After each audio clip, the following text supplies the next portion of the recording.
cannot be compromised by COVID. Members must represent their constituents and hold the government to account. But we do not need to be in this place to do that. The leader's continual references to coming to work shows that he does not understand the distinction between work and the place of work. It seems he is unable to grasp that many members are working remotely. We should help them do that. Indeed, that is precisely what we are exhorting every other employer in the land to do. A majority of members want to participate in debates without putting themselves and the public at risk, and they should not have to divulge confidential medical information to do so.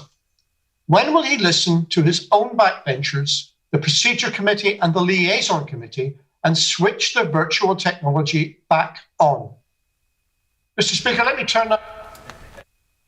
Does the leader agree with the Prime Minister that devolution north of the border has been a disaster and that it was Tony Blair's biggest mistake? Does he understand the insult this is to the Scottish public? The Prime Minister may claim that he is referring to the SNP government, but that government only exists because the people of Scotland have voted for it.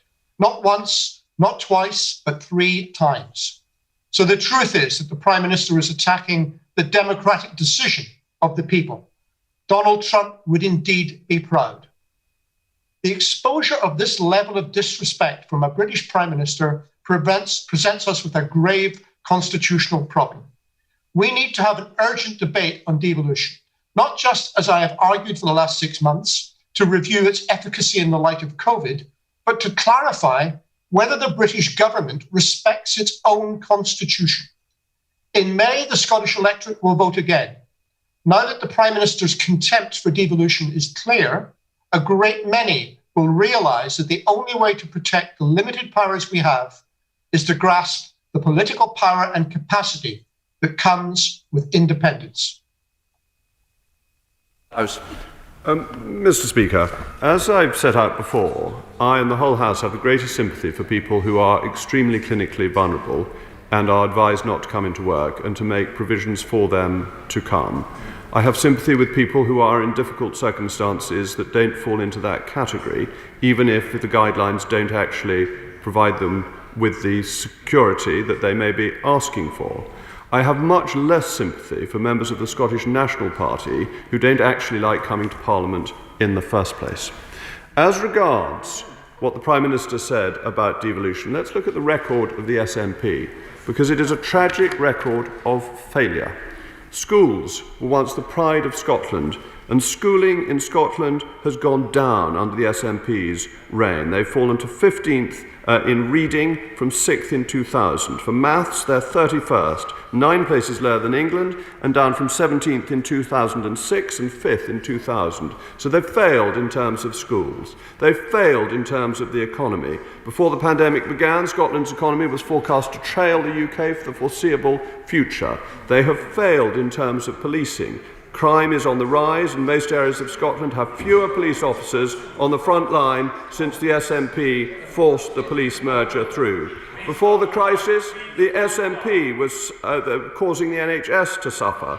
£850 million on waiting times improvement plan was a failure. Scotland's public sector watchdog said the NHS was under increasing pressure in 2019. The SNP has failed to tackle Scotland's chronic shortage of GPs. After years and years of SNP grandstanding on welfare, the SNP is failing to deliver on their own promises in terms of welfare, and SNP ministers even had to hand back responsibility for one benefit to the Department of Work and Pensions. The failure of devolution is the failure of the Scottish National Party, and just to add to the fun of it, they're also mired in some discussion about who can remember who sent texts to whom, but it might be ungracious of me to delve into the inner workings of the relationship between very fishy Scottish figures.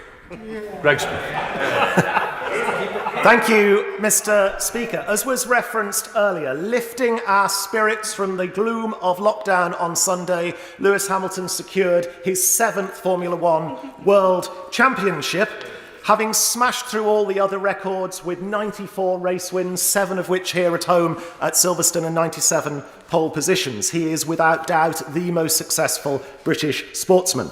And as he won the Turkish Grand Prix, he said, "For all the kids out there who dream the impossible, You can do it too. And so with that in mind, Mr. Speaker, will my right honourable friend join me in sending the congratulations of this House to Lewis Hamilton for all that he has achieved, agree it is high time that he was honoured with a knighthood, and can we have a debate on ensuring that children are encouraged to take up STEM subjects, to become the engineers of the future and take up motorsport in his tyre tracks? Can I just say that knighthoods are not a matter for the Leader of the House. He has many duties, but that's not one of them. Leader of the House. Thank you, Mr. Speaker. One of my children thinks that Mr. Ben Stokes ought to have a knighthood too, and I point out to him that this is also not a matter for me. But the Right Honourable Lady also wanted to congratulate Lewis Hamilton. What a fantastic performer he has proved, and what a model for the nation. He is statistically the most successful Formula One driver in history, and it puts him amongst the greatest sportsmen this nation has ever had.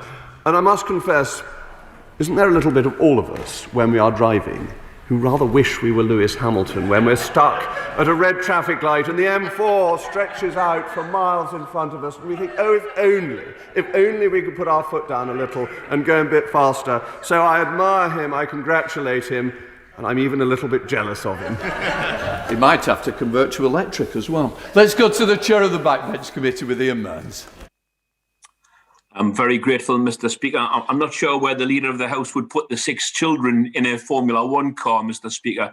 But we have next Thursday 2 debates which are suggested by the Liaison Committee, and the Leader of the House has been kind enough to tell us what they are. But I'll just explain to the House that this is a time swap for estimates day debates, which are then chosen by the Backbench Business Committee on behalf of the Liaison Committee. And while we are slowly but surely getting through the backlog of applications, Mr. Speaker, since the reopening of Westminster Hall, we still have a queue of about 20 as yet unallocated debates. So we hope that the recent flow of time for Backbench Business continues for the remainder of this session. Mr. Speaker, before coming to this House, I was for 27 years a member of Gateshead Council, and I do care deeply about the welfare of Gateshead Council, its staff, and all of the people that it serves. But we keep hearing from ministers about how much money has been allocated to local authorities in response to the pandemic.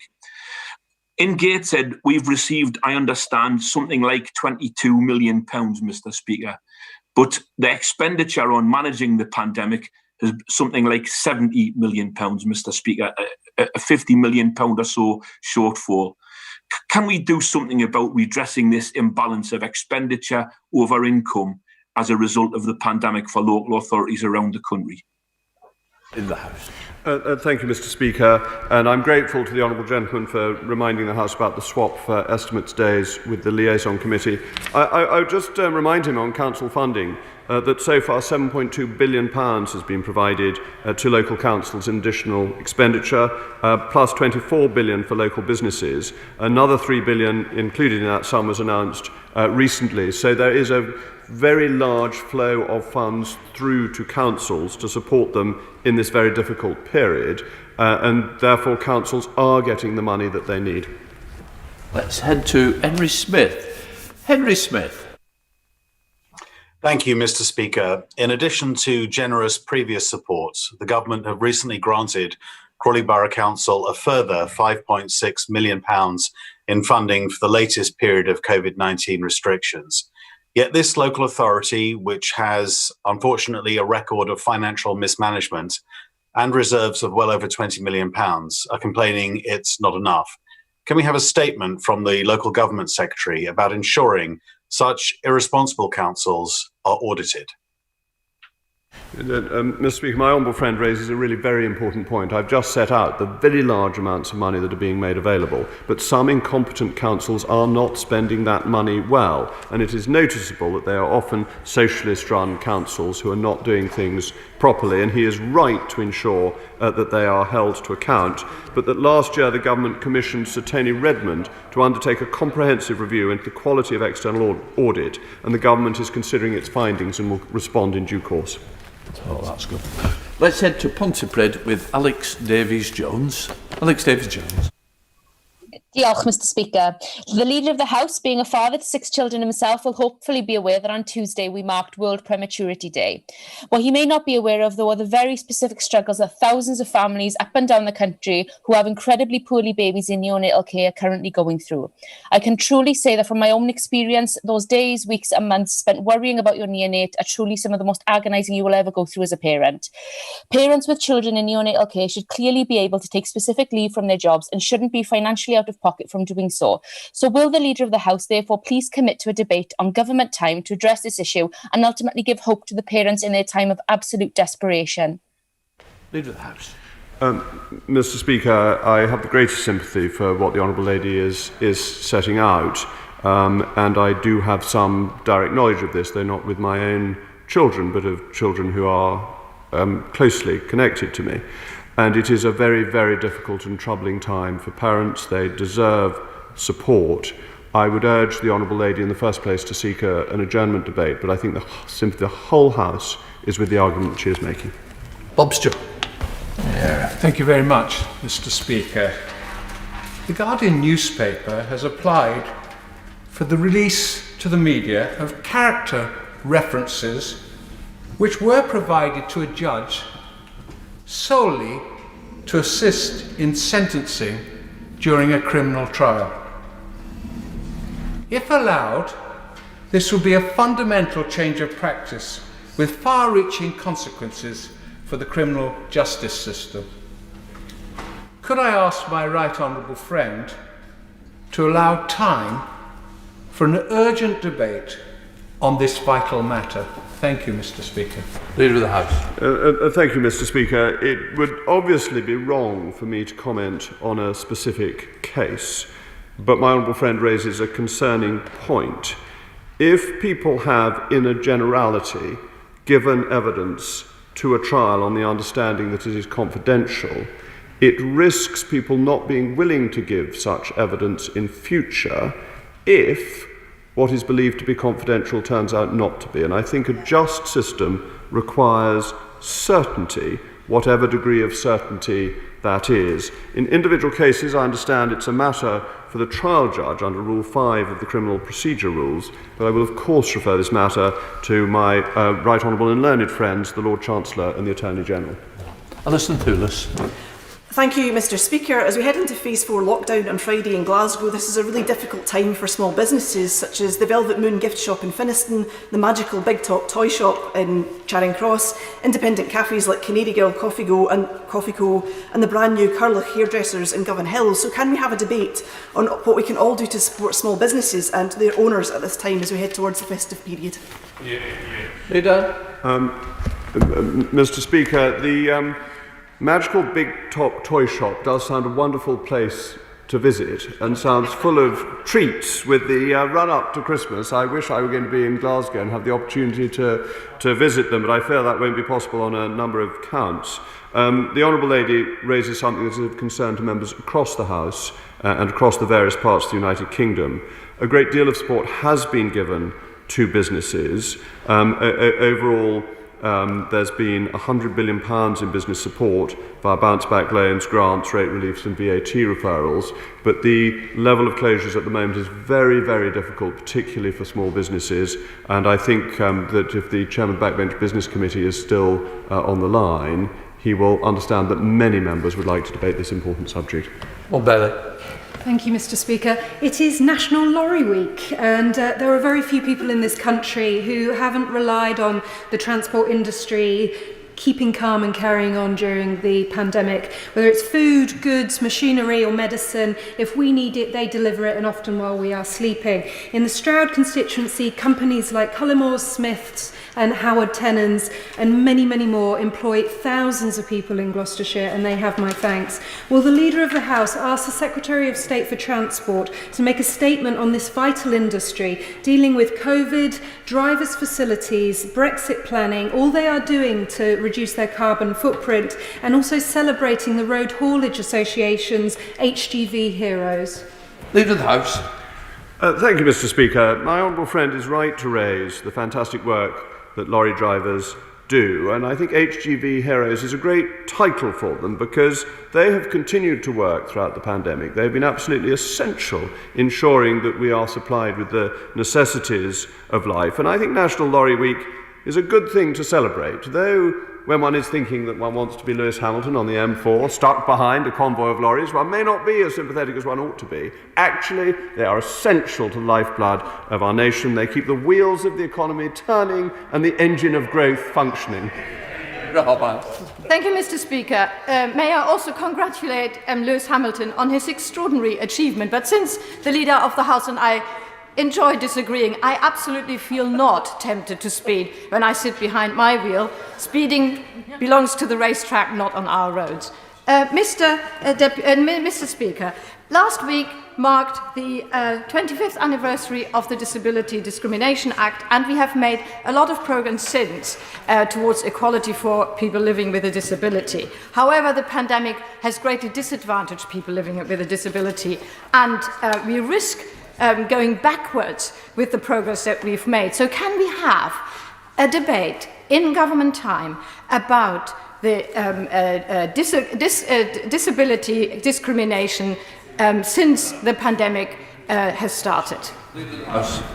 Mr. Speaker, I'm delighted that the Honourable Lady wants to celebrate the great achievement of my noble friend Lord Hague, who was the Minister who piloted the Disability Discrimination Act through Parliament 25 years ago, and it was a landmark piece of, it has to be said, Conservative legislation.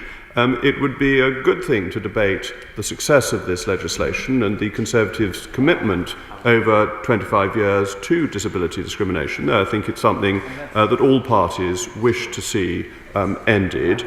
I can't promise such a debate in government time, but the Honourable Lady knows how to go about applying for debates in other ways. Let's head up to Rutland with Alicia Cairns. Alicia Cairns. Thank you and good morning, Mr. Speaker. Last week, our nation came together to give our thanks and to honour the extraordinary sacrifices of those who gave their today for our tomorrow. Rutland and Melton is home to a great number of armed forces and a thriving veteran community, and it is a deep privilege to represent them every single day. But would my right honourable friend share my concerns around a sinister anti-poppy campaign that offensively seeks to recast poppies as a sign of nationalism and warmongering, when in fact poppies are a sign of our gratitude for our safety and security and a universal symbol of human virtue and loss? Mr. Speaker, my honourable friend is absolutely right. The growing appeal, the growing popularity of the poppy appeal in the last 20 years has been a wonderful expression not only of popular patriotism, but also of an understanding that the First World War was the war to end all wars, and the poppy was the symbol of regrowth after disaster. It wasn't there to be something to be jingoistic about. And I think people who think that it is are misunderstanding it, and they are joining in a rather unpleasant anti-British culture that sees the sacrifice that was made by our ancestors as being something that was jingoistic rather than actually to safeguard liberty, freedom and hope. Let's head up to Kingston Bond Hill with Dame Diana Johnson. Dame Diana. Thank you, Mr. Speaker. Last week, the all-party group on haemophilia and contaminated blood published our report on access to treatment for people with bleeding disorders. Sadly, we found many patients were not included in decisions about their treatment and a lack of diagnosis and access to treatment for girls and women.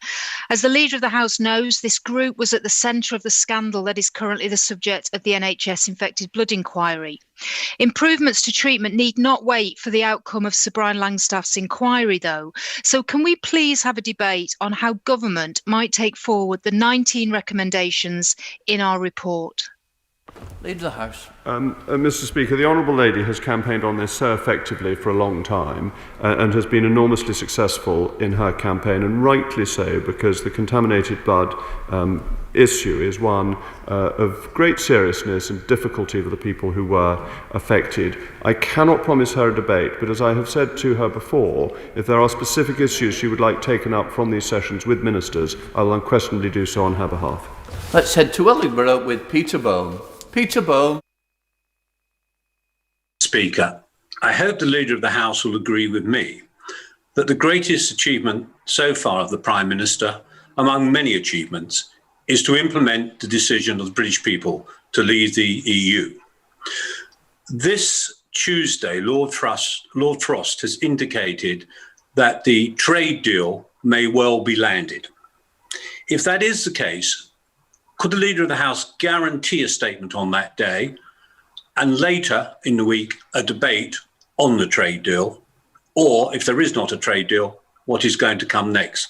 But let us be able to celebrate what is a fantastic achievement by our Prime Minister. Leader of the House. Mr. Speaker, my honourable friend's absolutely right. Paeans of praise should be prepared for our Prime Minister in celebration of his achievement in getting us out of the European Union and delivering on what was promised to the British people and what they voted for. But he does ask me to guarantee something on something that is theoretical, and I think a guarantee based on something that is theoretical is not really a guarantee, so I can't give it. John Speller. Thank you, Mr. Speaker. And surely, in reality, the most important issue facing the country and this House is the renewal or otherwise of the lockdown. So I'm surprised and slightly concerned it's not clear when it will be debated, because many MPs on all sides want to move on from risk avoidance to evidence-based risk management. Because, for example, many sporting and leisure venues have invested in helpful and costly improvements. And whether they be football and rugby clubs, racecourses, betting shops, bingo halls, casinos, airports, shops, gyms, pubs, clubs, restaurants and cafes, they all need some degree of change, some degree of help, some actual opportunity. So can we have an urgent focused debate and a vote on proper alternatives and not the usual all or nothing, take it or leave it approach? Leader of the House. Mr. Speaker, one of the things the right honourable gentleman asks for is not possible, that if we are introducing statutory instruments, they are on the basis of take it or leave it, because the law has to be clear, and it has never been possible to amend statutory instruments. On his broader point, I'm glad to say that we have the most freedom-loving Prime Minister that we could have. I think at least 100 years there's been no other Prime Minister who is more freedom-loving, and therefore the desire to get back to ordinary ways of living is very strong, assuming it can be done in a way that is safe for the nation at large.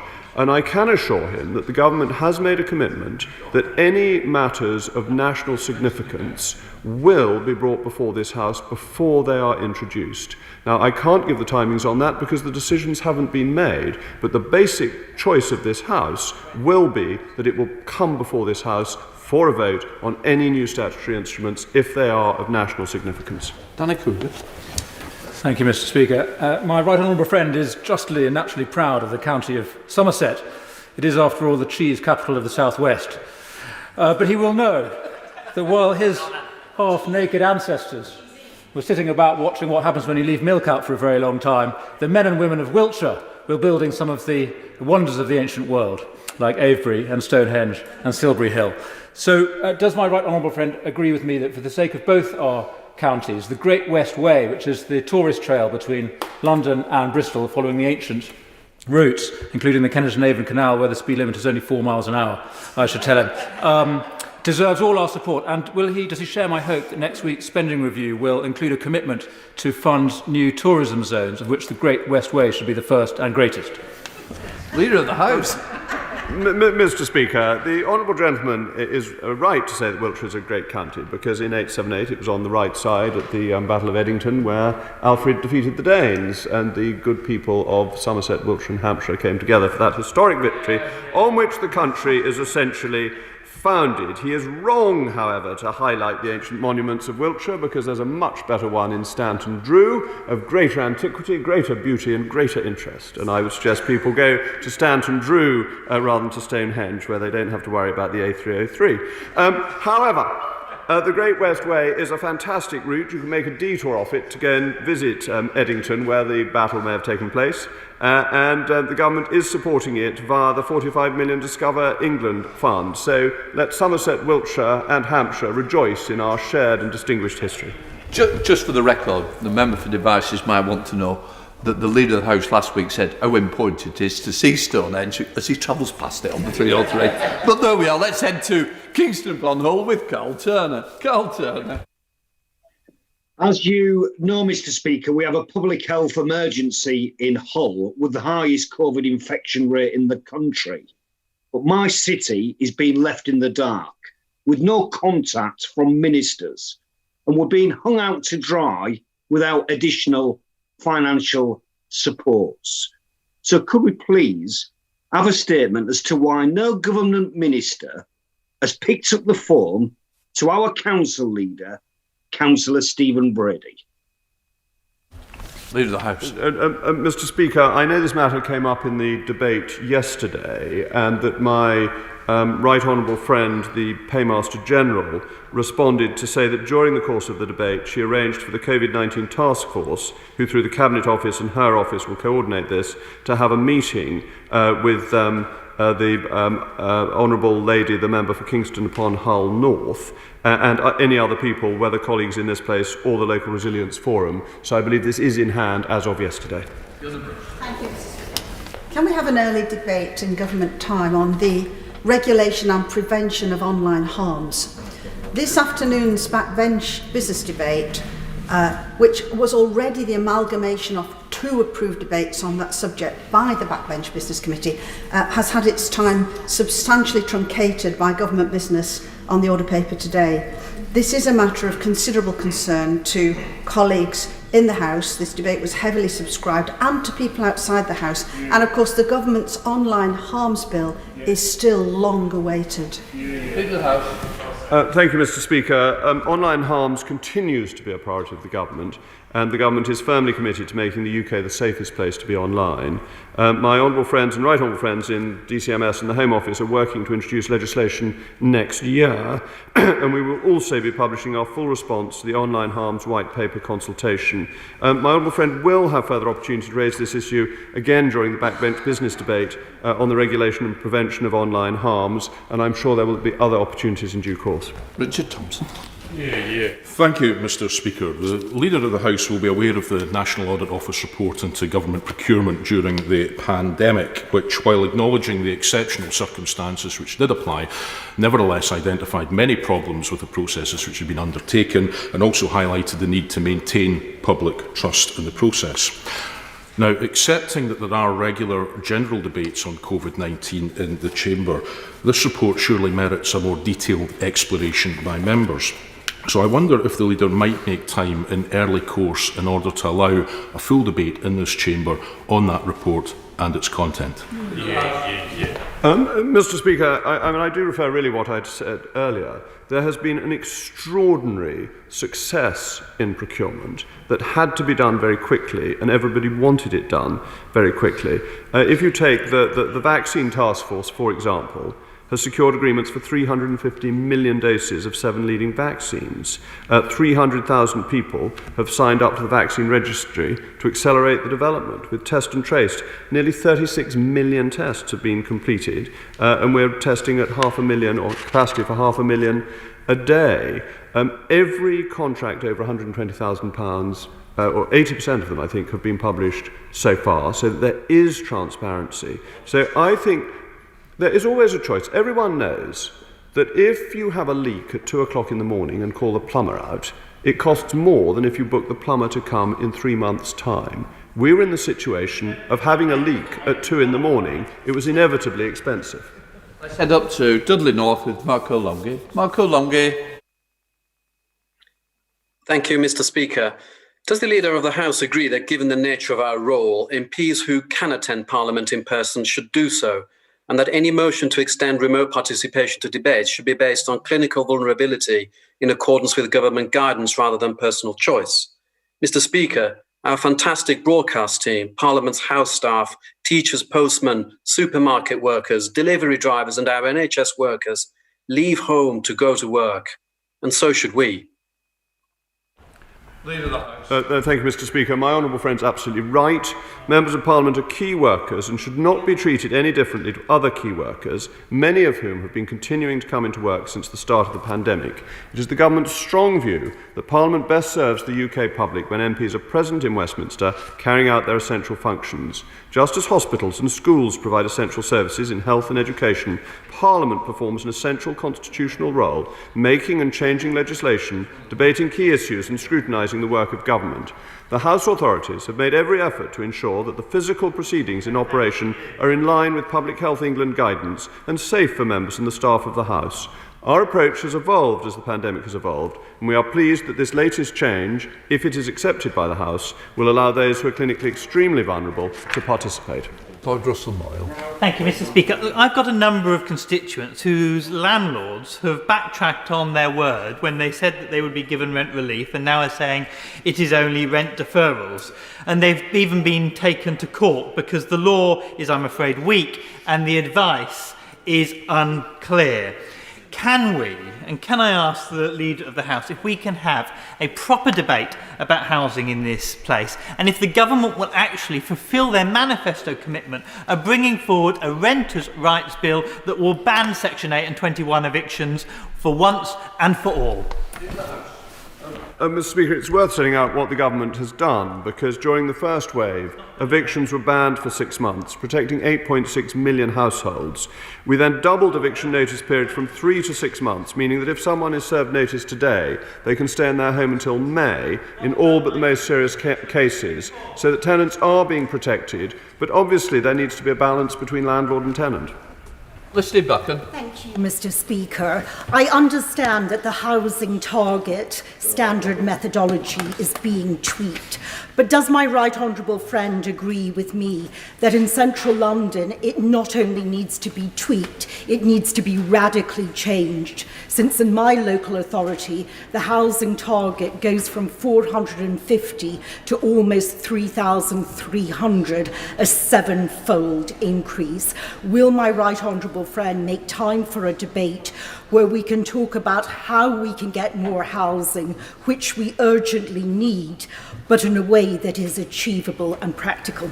Thank you, Mr. Speaker. I'm grateful that my honourable friend agrees that we must increase housing supply so a new generation of young people have the opportunity to buy their own home. The current formula for local housing need is inconsistent with our aim to deliver 300,000 homes by the mid-2020s annually, and we are committed to reviewing it at this year's budget. We'll amend planning rules so that infrastructure, roads, schools, GP surgeries come before people move into their new homes, but we want to get the balance right when determining local housing need between meeting our target for building 300,000 homes, tackling affordability challenges in the places people most want to live, and renewing and levelling up our towns and cities. Thank you, Mr. Speaker. We heard a lot from the Prime Minister about Captain Hindsight, yet whether it's the economic response on the risk of a cliff edge, testing or the crisis in schools, the opposition has actually shown a degree of foresight and provided good advice to government. Will the government now engage constructively with advice to solve problems, or do we have to resort during our debates and exchanges to calling the Prime Minister General Chaos and the Health Secretary Major Blunder? Oh, that was very funny, Mr. Speaker. We do all split our sides with laughter. I think it is worth pointing out the amazing amount that Her Majesty's government has done. 7 Nightingale hospitals were built, 30,000 ventilators up from 9,000 in March, 32 billion pieces of PPE equipment provided, 500,000 virus tests on the 15th of November, 12 million testing kits going to 14 million care homes, £200 billion of taxpayers' money spent to support the economy. There's an amazing record of hard work being done to help us through this difficult period, and advice is welcome from all sources, however eccentric they may be, including the honourable gentleman. Sure. Thank you, Mr. Speaker. My right honourable friend will know that the East Midlands has amazing economic potential, and one of the ways in which we can fulfil that potential is with the building of a freeport alongside the East Midlands Airport. This will bring skilled jobs to our region and major investment. It is supported by Conservative colleagues from across the region. So can we have a debate in government time on the strength of the application that the East Midlands is putting forward? Mr. Speaker, I'm very tempted, but I'm limited by what I'm allowed to say, because the government has published a bidding prospectus for free ports in England, setting out how ports can apply for free port status and further details on our proposals for the policy. The bidding period will close on the 5th of February, but I wish his application for a free port every success. It is a really exciting policy development. And Mr. Speaker, you are a kindly gentleman, and I'm sure you will look favourably on an application for an adjournment debate so that my honourable friend can praise his own area at greater length. Final question, David Linden. Thank you very much, Mr. Speaker. I'm sure, like me, you're an avid reader of the Martin Lewis Money Saving Expert website, and I wonder if the Leader of the House would join me in commending to our constituents the availability of tax relief from working from home. Can we therefore have a statement or something from the government encouraging our constituents to apply for that tax relief, as many of them are working from home and could do with that a little bit more money in their pockets? I'm very grateful to the Honourable Gentleman for raising that point. It is an important one, and it is the job of HMRC to raise the right amount of tax, neither too much nor too little, and therefore it has a duty to help people claim any reliefs that are available to them. And as last week or the week before, it was raised with me the lack of people claiming pensioner credits, so his raising the point about people claiming entitlements that they have for tax relief is important and deserves wider publicity. In order to allow the safe exit of honourable members participating in this item of business and the safe arrival of those participating in the next, I'm suspending the House for 3 minutes. Order.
Right. Yeah. Order.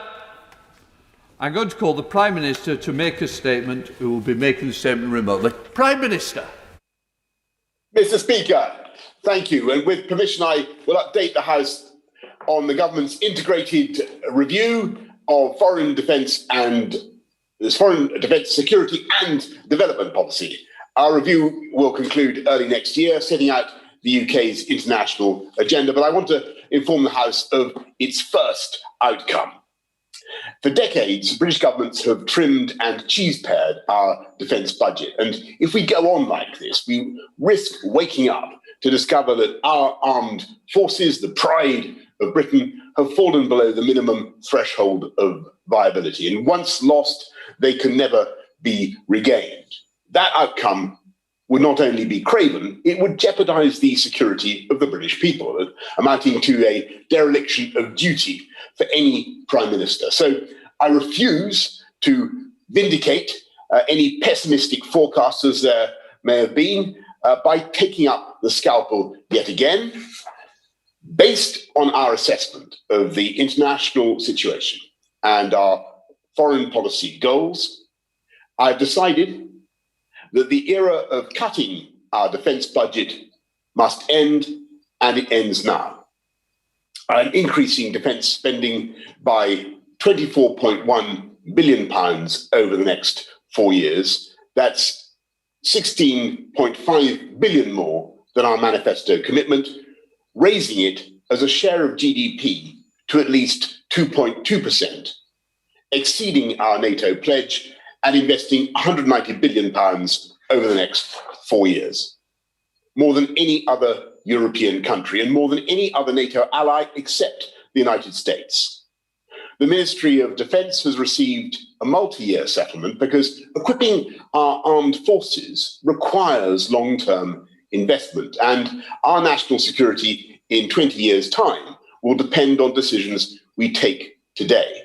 I've done this in the teeth of the pandemic amid every other demand on our resources, because the defence of the realm and the safety of the British people must come first. I pay tribute to my right honourable friends, the Chancellor and the Defence Secretary, who believe in this as fervently as I do.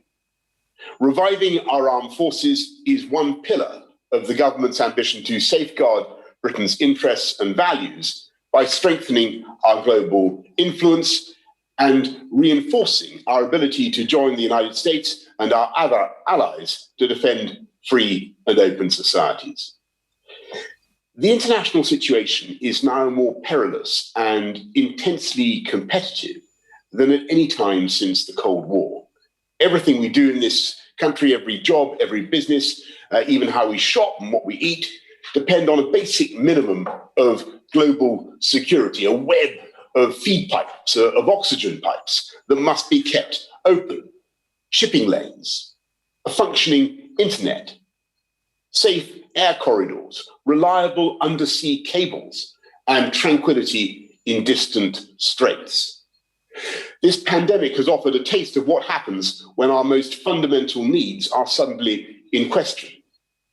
And we could take all this for granted, ignore the threat of terrorism and the ambitions of hostile states, hope for the best, and we might get away with it for a while before calamity strikes, as it surely would, or we could accept that our lifelines must be protected, but we're content to curl up in our island and leave the task to our friends. My starting point is that either of those options would be an abdication of the first duty of government to defend our people.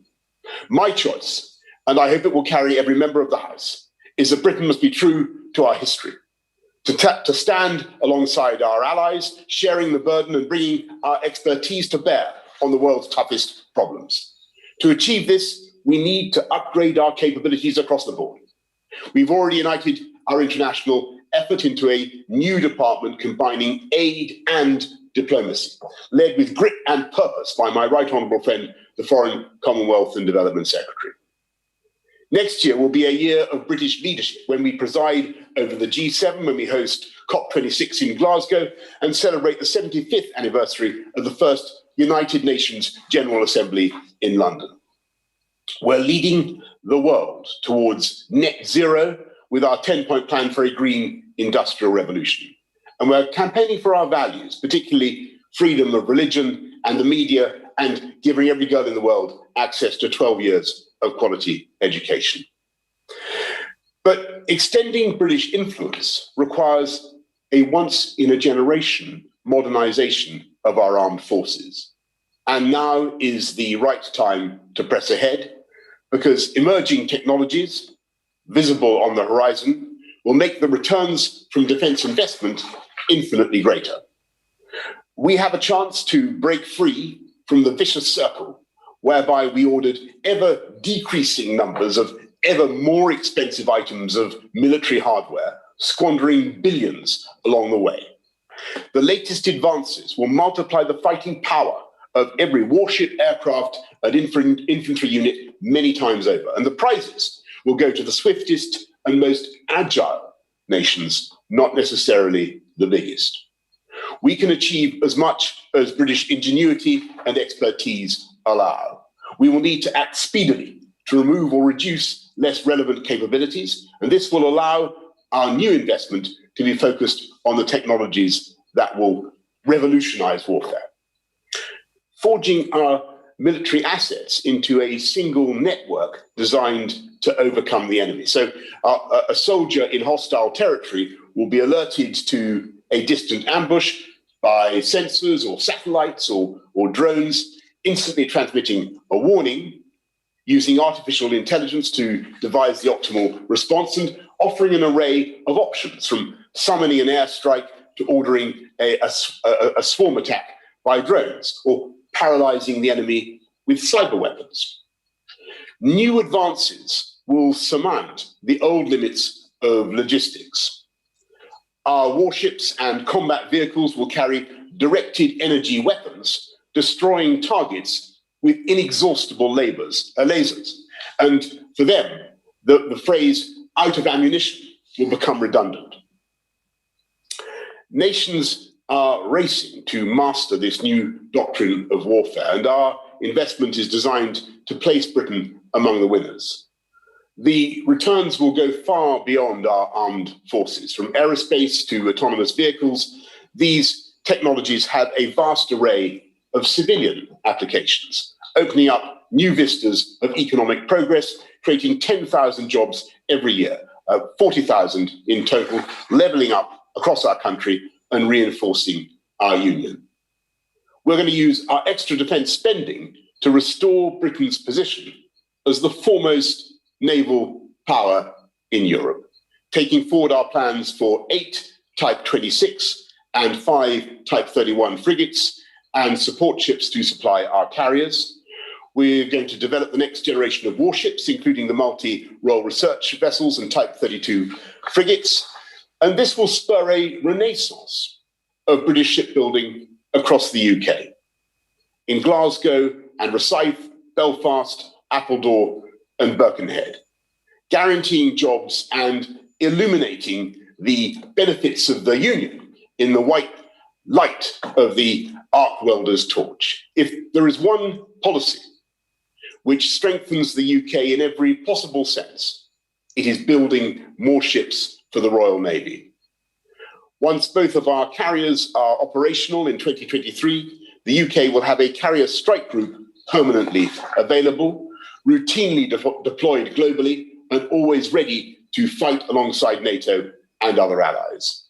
Next year, Queen Elizabeth will lead a British and Allied task group on our most ambitious deployment for 2 decades, encompassing the Mediterranean, the Indian Ocean, and East Asia. We shall deploy more of our naval assets in the world's most important regions, protecting the shipping lanes that supply our nation, and we shall press on with renewing our nuclear deterrent. We will reshape our army for the age of networked warfare, allowing better equipped soldiers to deploy more quickly, and strengthening the ability of our special forces to operate covertly against our most sophisticated adversaries. The security and intelligence agencies will continue to protect us around the clock from terrorism and new and evolving threats.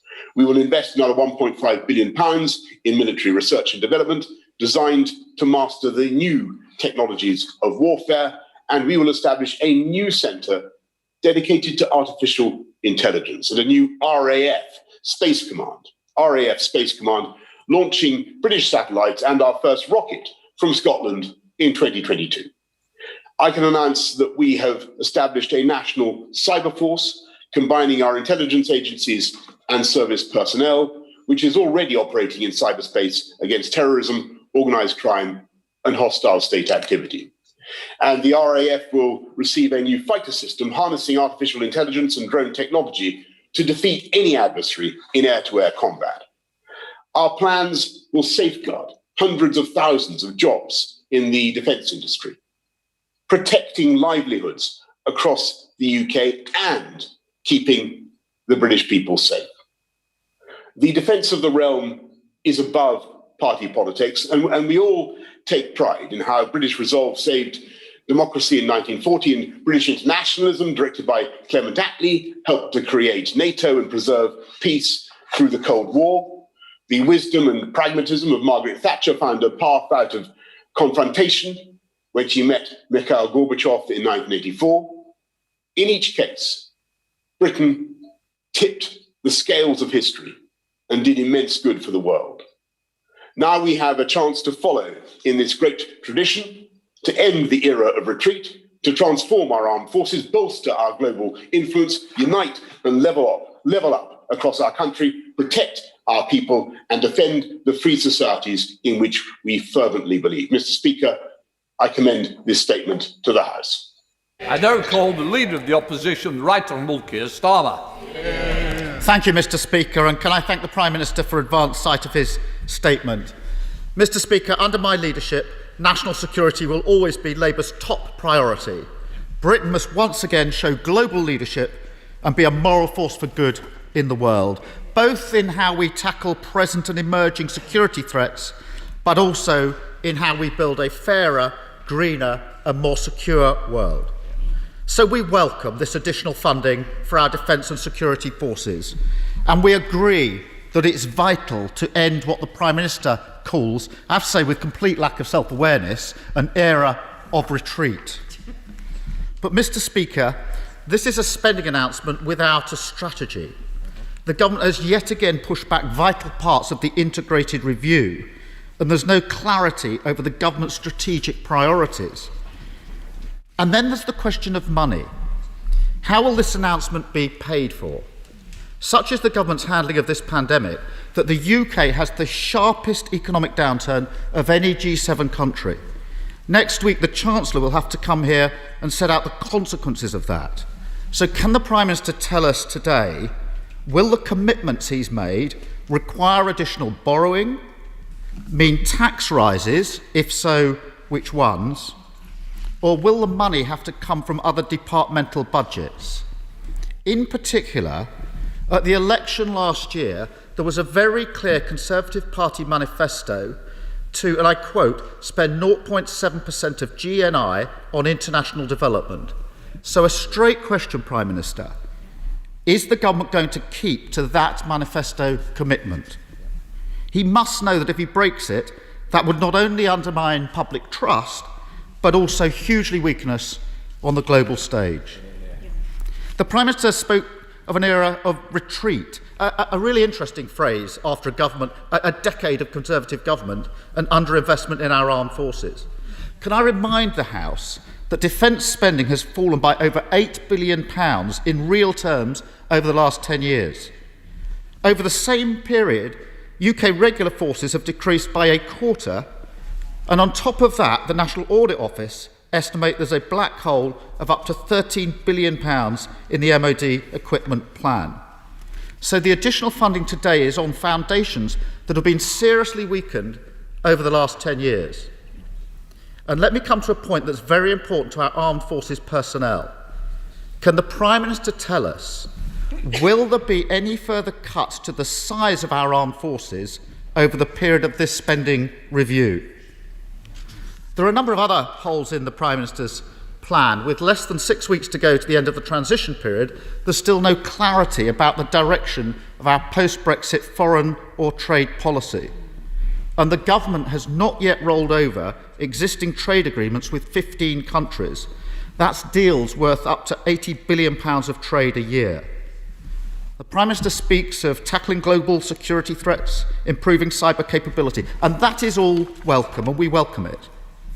But 4 months after the Intelligence and Security Committee published its report concluding that Russia posed, and these are their words, an immediate and urgent threat to our national security, can the Prime Minister tell us why he's still not acted on this or followed through on the committee's recommendations? And when will he do so? And Mr. Speaker, there was very little beyond warm words about how the UK will lead the global efforts against the biggest threat we face, the international climate emergency. The COP26 conference is a once-in-a-generation opportunity, but the climate change community says that the UK's domestic measures, quotes, are not making adequate progress in preparation for climate change. And yesterday's announcement, another press release without a strategy, will do nothing to address this. Mr. Speaker, this is a time of huge global uncertainty. It is time for Britain to emerge from a decade of decline. I know the Prime Minister is always keen to talk about the bits of government he enjoys, big announcements, space programmes, moonshots, but this statement shows the government still lacks a clear strategy or a coherent vision for Britain in the world, or any idea how the promises the Prime Minister makes will actually be delivered. Thank you, Mr. Speaker. Prime Minister. Well, Mr. Speaker, of all the humbug I've heard from the right honourable gentleman opposite, I think that really takes the cake. This was a man who campaigned until December last year to install in government a Prime Minister who would have wanted to scrap our armed services and pull out of NATO. And his own record of support of our armed services very, very thin indeed. Mr. Speaker, I'm glad that he now welcomes this package. I think I think the comments that he's made about it scarcely do it justice. This is the biggest package of support for our armed services, as I say, since the end of the Cold War. It bears absolutely no relation to discussions about overseas aid, and I can say I think this House and this country should be incredibly proud of what Britain does to support people around the world. And under any view, this country has been and will remain one of the biggest contributors to aid of any country on earth. I'm very, very proud of that. I'm proud of the way this package will help to deliver 40,000 jobs around the UK. And this is the party, Mr. Speaker, that fundamentally believes in defence of the realm, in supporting our armed forces and ensuring that the country as a whole is strong and is able to project our strength around the world. And it was very notable. And this is the country by the party, by the way, the government that instituted such extra protections for our armed services as wraparound childcare for armed services families. And by the way, Mr. Speaker, protects our veterans and the families of veterans from the misery of continual prosecution, vexatious prosecution by well-paid lawyers, Mr. Speaker, long after the alleged crimes were committed and when no new evidence has been provided. And it was the party opposite, Mr. Speaker, under the leadership of the gentleman opposite, Mr. Speaker, who refused to vote in favour of the Overseas Operations Bill, which would have given veterans that protection and that reassurance. And Mr. Speaker, I don't think I've heard so much phony stuff from the right honourable gentleman in all the time that we've faced each other so far. This was a guy, Mr. Speaker, who campaigned actively to install somebody who wanted to break up our armed forces and pull out of NATO. I don't know what he was thinking then. He never mentioned his support for the armed services then, and I don't attach, frankly, much credence to it now. Chair of Select Committee, Tobias Elwood. Thank you very much, Madam Deputy Speaker. Can I welcome this commitment to significantly upgrade our defence posture, something he knows that I, the Defence Select Committee and others in this House have been calling for some time. Could I also welcome the honesty from the Prime Minister in recognising that the UK and indeed the West have become too risk-averse in standing up to some of the threats that we face. I recall my time of frustration as a Foreign Minister and Defence Minister in wanting Britain to play a more assertive and proactive role on the international stage, not just with our hard power, our soft power, but with our thought leadership as well. But there was ever less appetite to do so. So I very much welcome this statement today. Could my right honourable friend assure the House that as we take on the presidency of the G7, we will work closely with the new US administration in boosting Western resolve to confront a growing number of hostile competitors, including China, who have for too long been allowed to pursue their own destabilising and competing agendas. Prime Minister. Well, I thank my right honourable friend, and he's completely right. This package, I believe, will encourage and bolster our friends and our alliances around the world. It enables the UK to project global influence right into the future. That's why it's a multi-year package. And I don't think anybody around the world will be able to doubt from this announcement today our commitment to NATO, to the transatlantic alliance, and to the security of our friends and allies around the world. Leader of the SNP, Ian Blackford. Thank you, Madam Deputy Speaker, and can I thank the Prime Minister for advance sight of his statement. In the SNP, we support a refocusing on the contemporary threats that we face. We need to readjust our defence capabilities for the modern world, and it's especially important that a focus is given to issues such as cyber security. But what we do not accept is that the priorities of this government and the threat of the disbanding of historic regiments such as the Black Watch.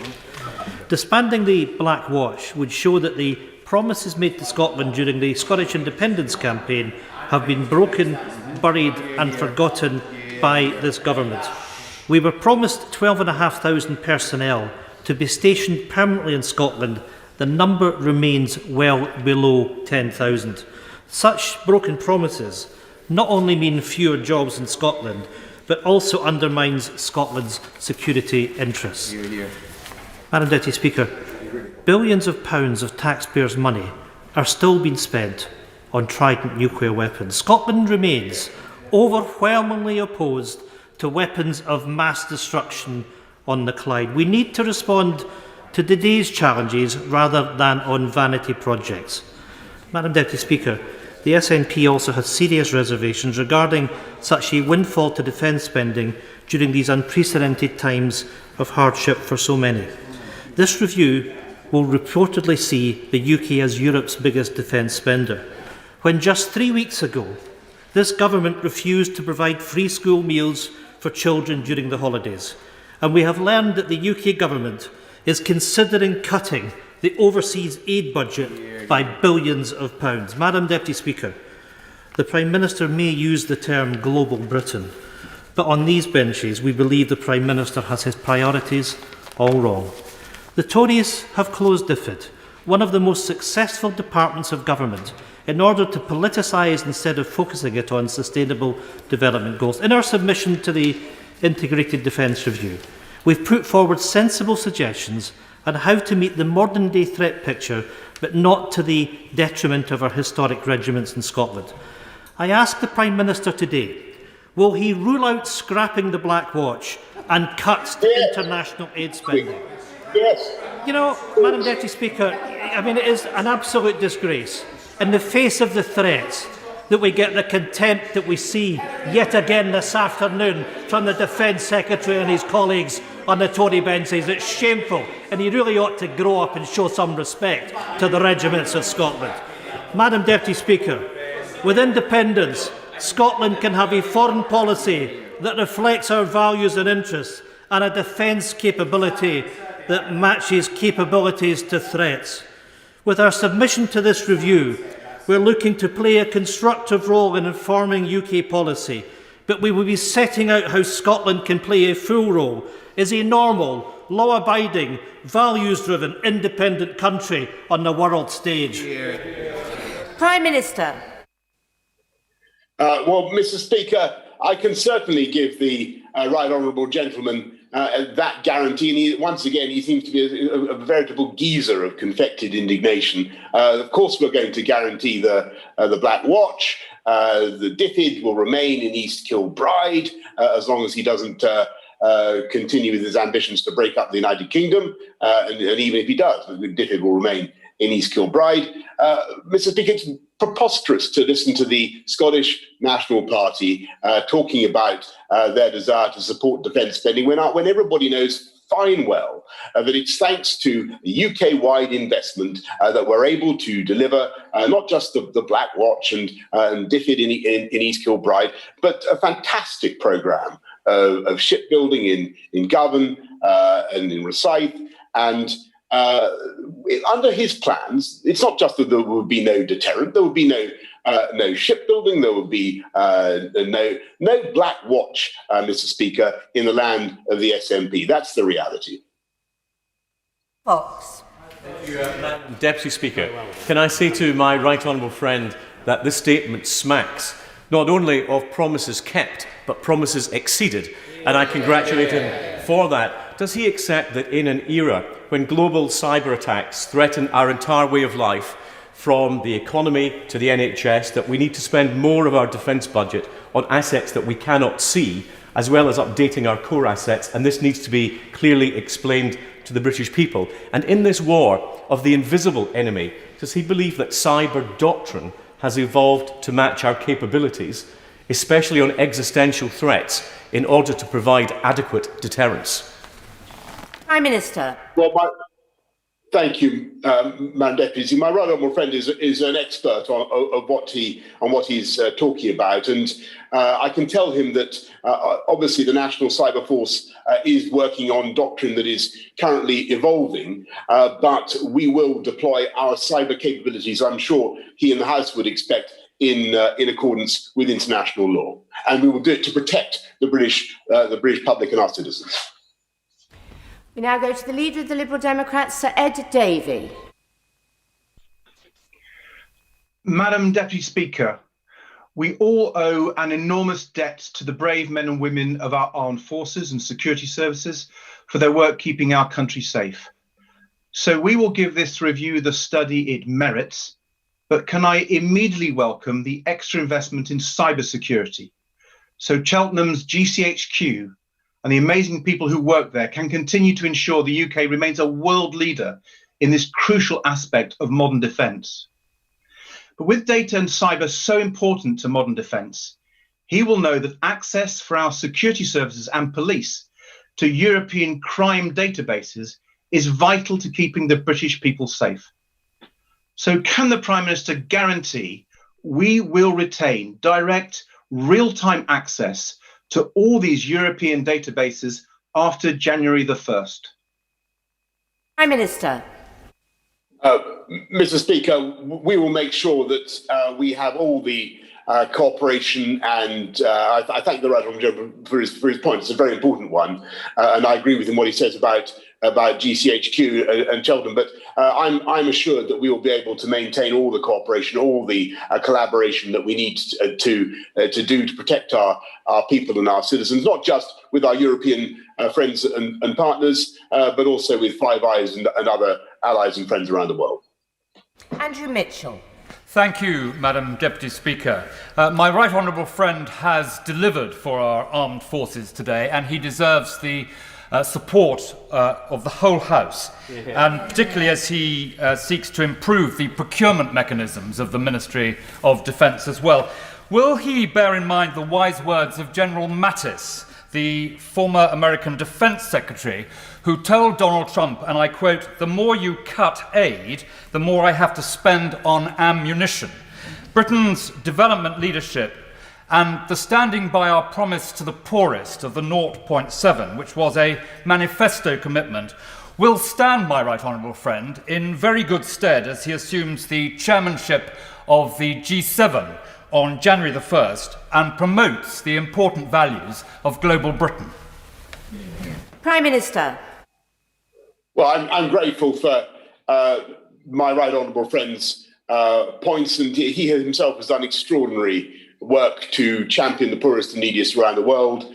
And I think that this country, as I say, can be very proud of our record in overseas aid. And we lead the world, will continue to lead the world under this government. What I can say is that this review is about, this statement is about our defence and our security. And there's no read across to any other issue. And this is driven by our need to protect the British public, to keep the world as safe as we possibly can. and to unite and level up across our union with 40,000 more jobs. Shannon.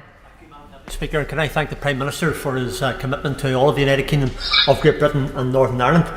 Would the Prime Minister further confirm that while the goal is speed, readiness and resilience as opposed to mass mobilisation, that for the British Armed Forces to remain the best in the world, training of personnel must be a top priority to ensure that whilst we are ready for technological warfare, we are also remain ready for physical forms of war, as well as how will the review of recruitment procedures secure that very goal?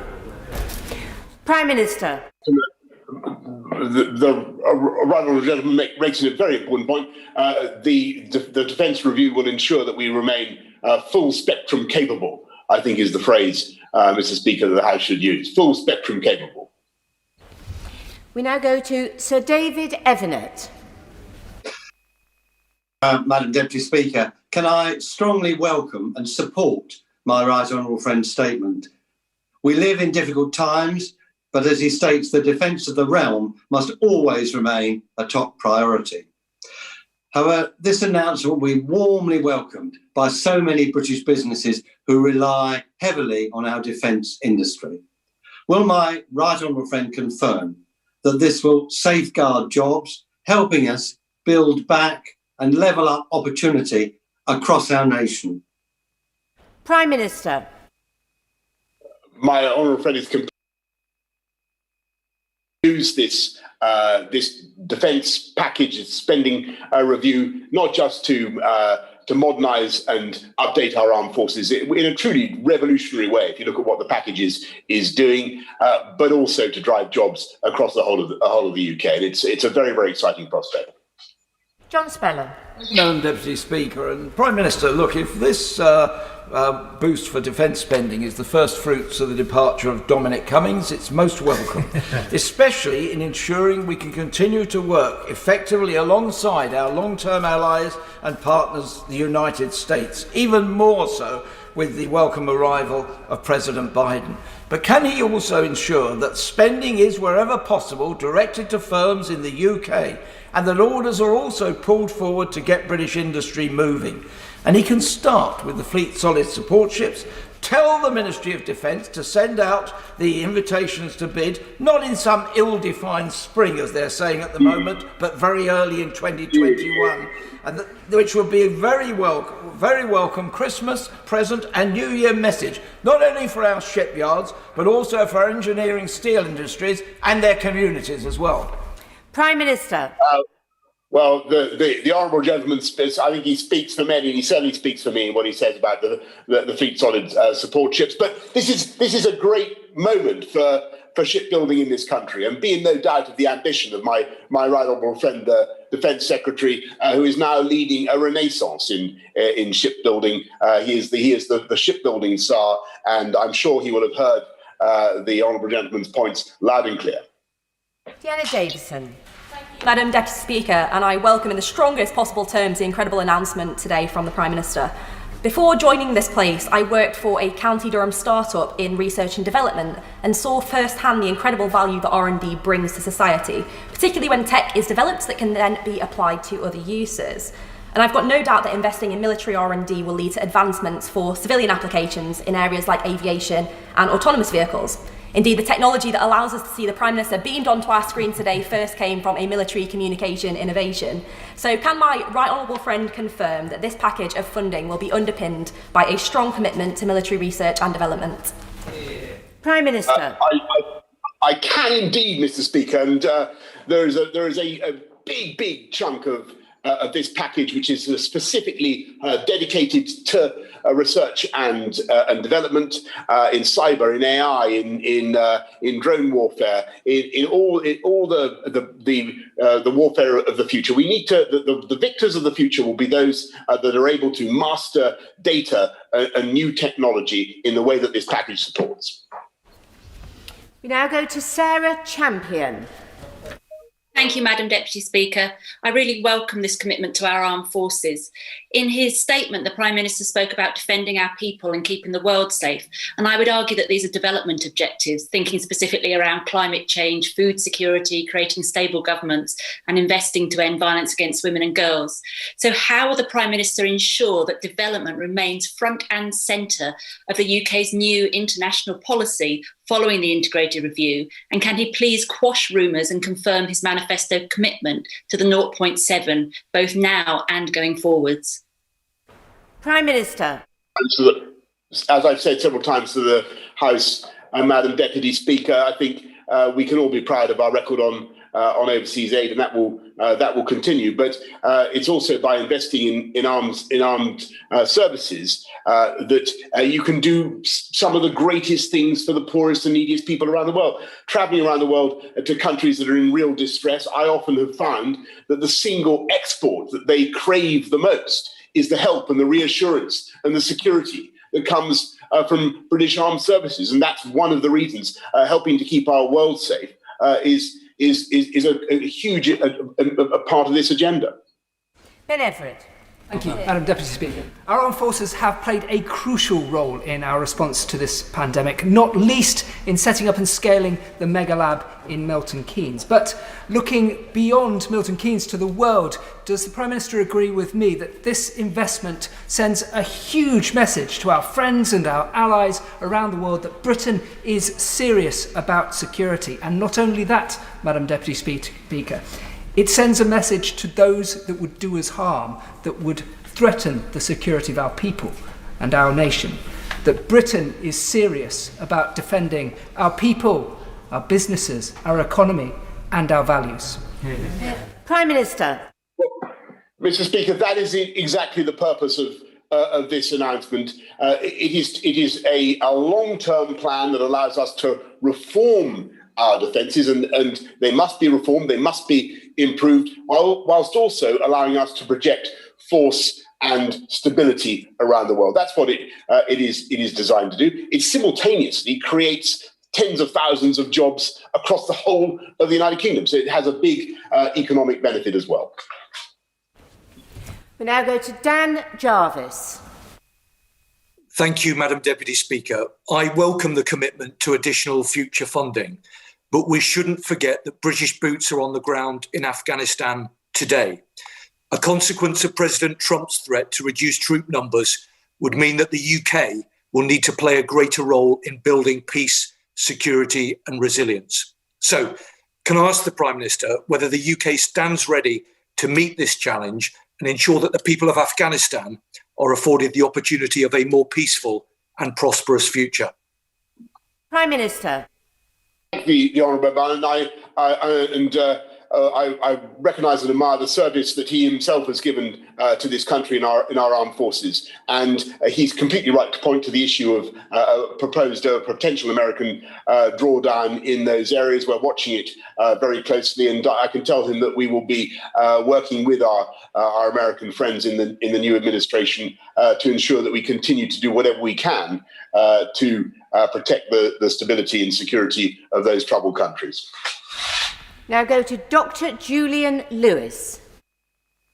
Thankfully, the Prime Minister is fulfilling his leadership election promise on defence spending. Given that the National Cyber Force, formally announced today, involves offensive cyber operations, I welcome the fact that the ISC will provide oversight of this joint MOD-GCHQ venture.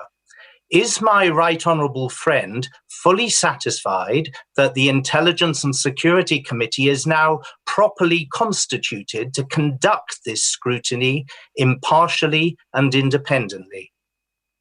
Prime Minister. Yes, Madam Deputy Speaker. I believe that the Intelligence and Security Committee is well equipped to provide exactly that further layer of scrutiny of cyber operations. Now go to Owen Thompson.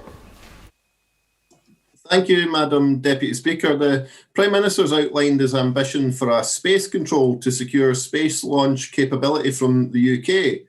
But concerns have been raised by some in the UK-based space industry around the recently published UK-US Technology Safeguards Agreement, which has not yet been scrutinised by this place. So what guarantee can the Prime Minister give the UK-based space industry that will be essential to any space programme, and will he meet me to discuss this in more detail? Prime Minister. The Honourable Gentleman raises an important and interesting issue. I'll do my best to ensure that his concerns are addressed and that the House is able to look at all the technology safeguards measures that we're putting in place. That's obviously right. Tugendhat. Thank you, Madam Deputy Speaker. First of all, may I hugely welcome this announcement. This is a fantastic statement of resolve for the UK at home and abroad. It does more than guaranteeing the future of the Black Watch. It invests in businesses from Arbroath all the way to Abergavenny. It is a fantastic statement of the defence capability of our nation, of a whole United Kingdom. But it also raises questions.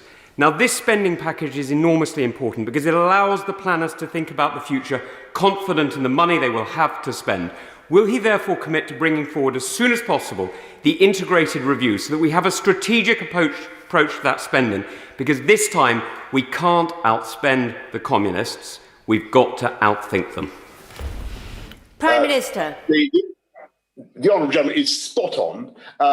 Actually, what this package does is set out a lot of the basic structure of the spending review. A lot of it can be of the integrated review. You can start to see the tools that we're going to be using, but we will be shortly completing the integrated review. And he's absolutely right in his fundamental point that this is about having smarter forces in order to outwit our foes. And every time that the UK has been asked to do that, we have always historically risen to that challenge. This will give us the tools to do it.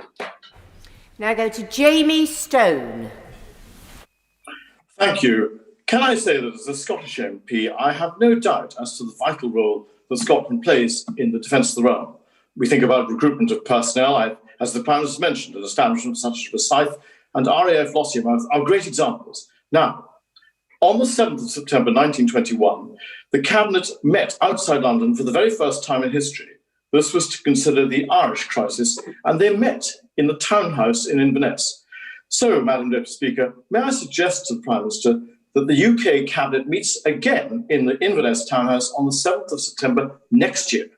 This would be to celebrate the 100th anniversary of the 1921 meeting, and it would also enable the Prime Minister and the Cabinet to review the defence of the UK by visiting such as RAF Lossiemouth, and perhaps also to learn about the great role that our armed forces have played and play right now in beating the COVID pandemic.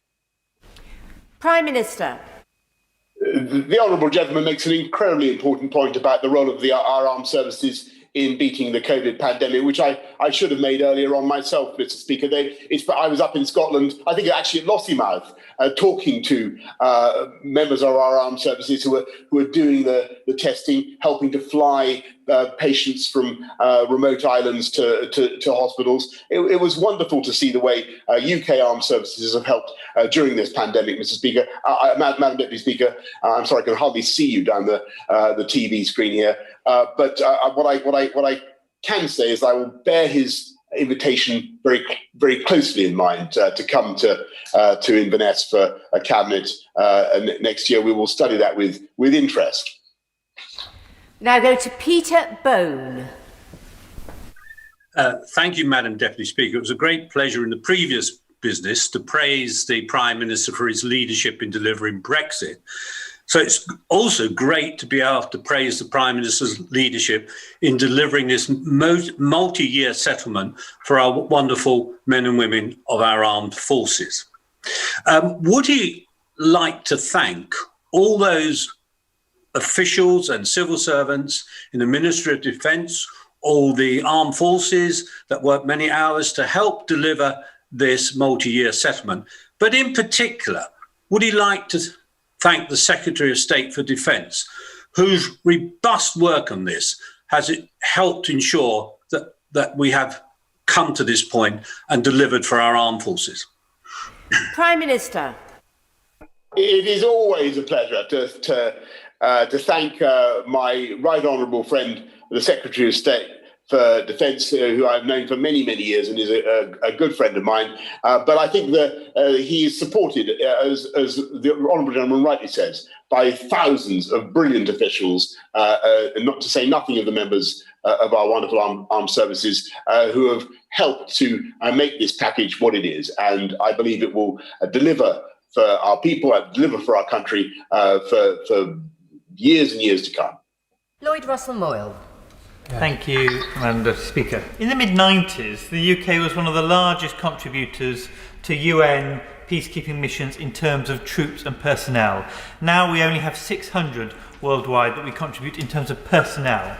Will this budget be a turnaround back to a proud tradition of peacekeeping troops? And will the Prime Minister actually commit to ensuring the 0.7 is not devalued at all in this wider review?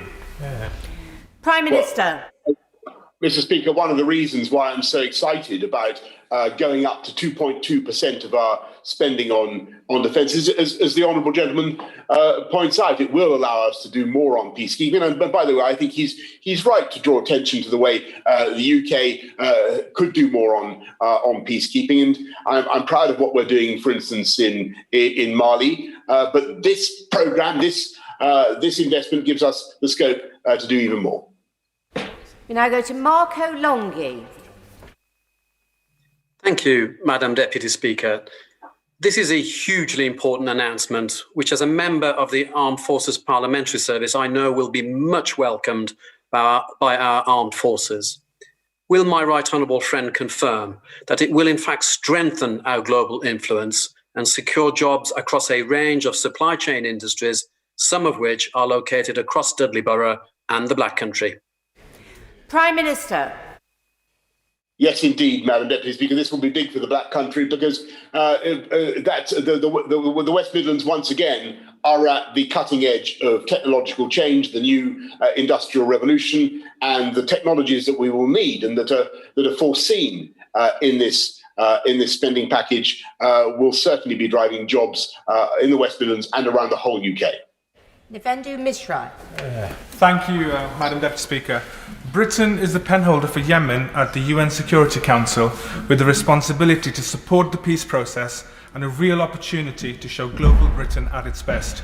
But can the Prime Minister tell us why his government has resumed indefensible arms sales to Saudi Arabia, which has credibly been accused of human rights violations that may amount to war crimes? Prime Minister. Well, Mr. Speaker, under the consolidated guidance, we have some of the strictest rules about exports of weapons to any country in the world, and everything is closely overseen and scrutinised by our lawyers and indeed judicially reviewed. And I'm content that we're doing everything in accordance with the law and in accordance with humanitarian law, Madam Deputy Speaker.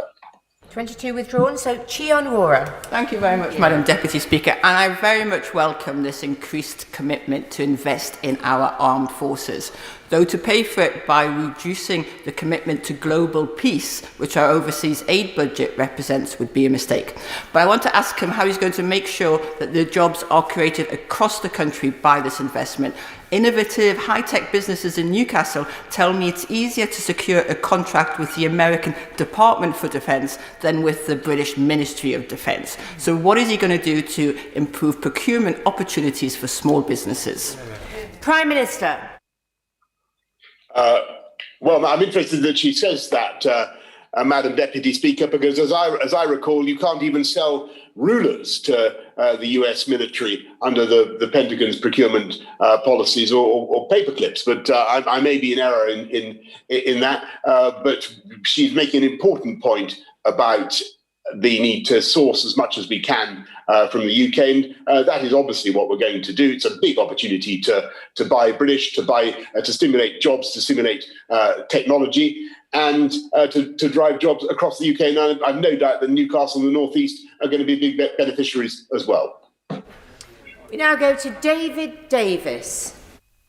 Thank you, Madam Deputy Speaker. Can I say to the Prime Minister, this is the best and most intelligent defence statement I've heard in a quarter of a century in the House of Commons. Will he assuage, however, two concerns I have? The first is that the it appears that the numerical size of the armed forces is still on a downward trend. And given that the evidence of recent wars, most recently in Nagorno-Karabakh, is that the route to success is both novel technology and conventional forces, how are we going to cope with that? And secondly, since the era of the Duke of Wellington, the MOD is not very good at managing big, expensive projects. What are we going to do about that? Prime Minister. Mr. Speaker, first of all, it's important to understand there are no redundancies in this package, and we're committed, as I say, to. He's right. My right honourable friend is right in what he says about the need to maintain full spectrum, and that's what it does. But you've also got to fight the wars of the future. You've got to adapt. You've got to change, and that's what this package allows us to do. It does permit us to modernise. Now, the final point that my right honourable friend made is a very important one. We are going to be following this with a very, very beady eye. There have been, historic overspends, historic mistakes in procurement, some painful episodes that we don't need to go into, in which investments have not turned out well. We are setting up a unit to ensure that we get value out of this massive package. Stephen Doughty. Thank you, Madam Deputy Speaker. There's much to welcome about investment in our armed forces in this statement. But the Prime Minister will be aware that in the last month we've seen atrocities against civilians in Nigeria, jihadis on the rise in the Sahel and Mozambique, attacks on democracy in Uganda and Tanzania, and now a spiralling conflict in Ethiopia with huge refugee flows, attacks on civilians and destabilising of the region. So on that specific issue, could the Prime Minister say what he's doing now to seek an urgent de-escalation in Ethiopia and humanitarian access? And more widely, what role, given his statement today, does he see for us as a partner for peace, development, insecurity in Africa, not least given the crucial role that 0.7% commitment has played, as the Right Honourable Gentleman Suttle Coldfield set out so clearly? Prime Minister. Yes. Well, thank the Honourable Gentleman. We've obviously made representations to the government in Addis Ababa to de-escalate in Ethiopia. We continue to make our points with them, and this package will enable us to step up, or help us to step up our commitment to Africa. And as he may recall, when I was Foreign Secretary and now under my right honourable friend, the Foreign Secretary, we are opening up embassies, opening up UK representation across Africa, and this package will help us to support that. Anne-Marie Trevelyan. Thank you, Madam Deputy Speaker.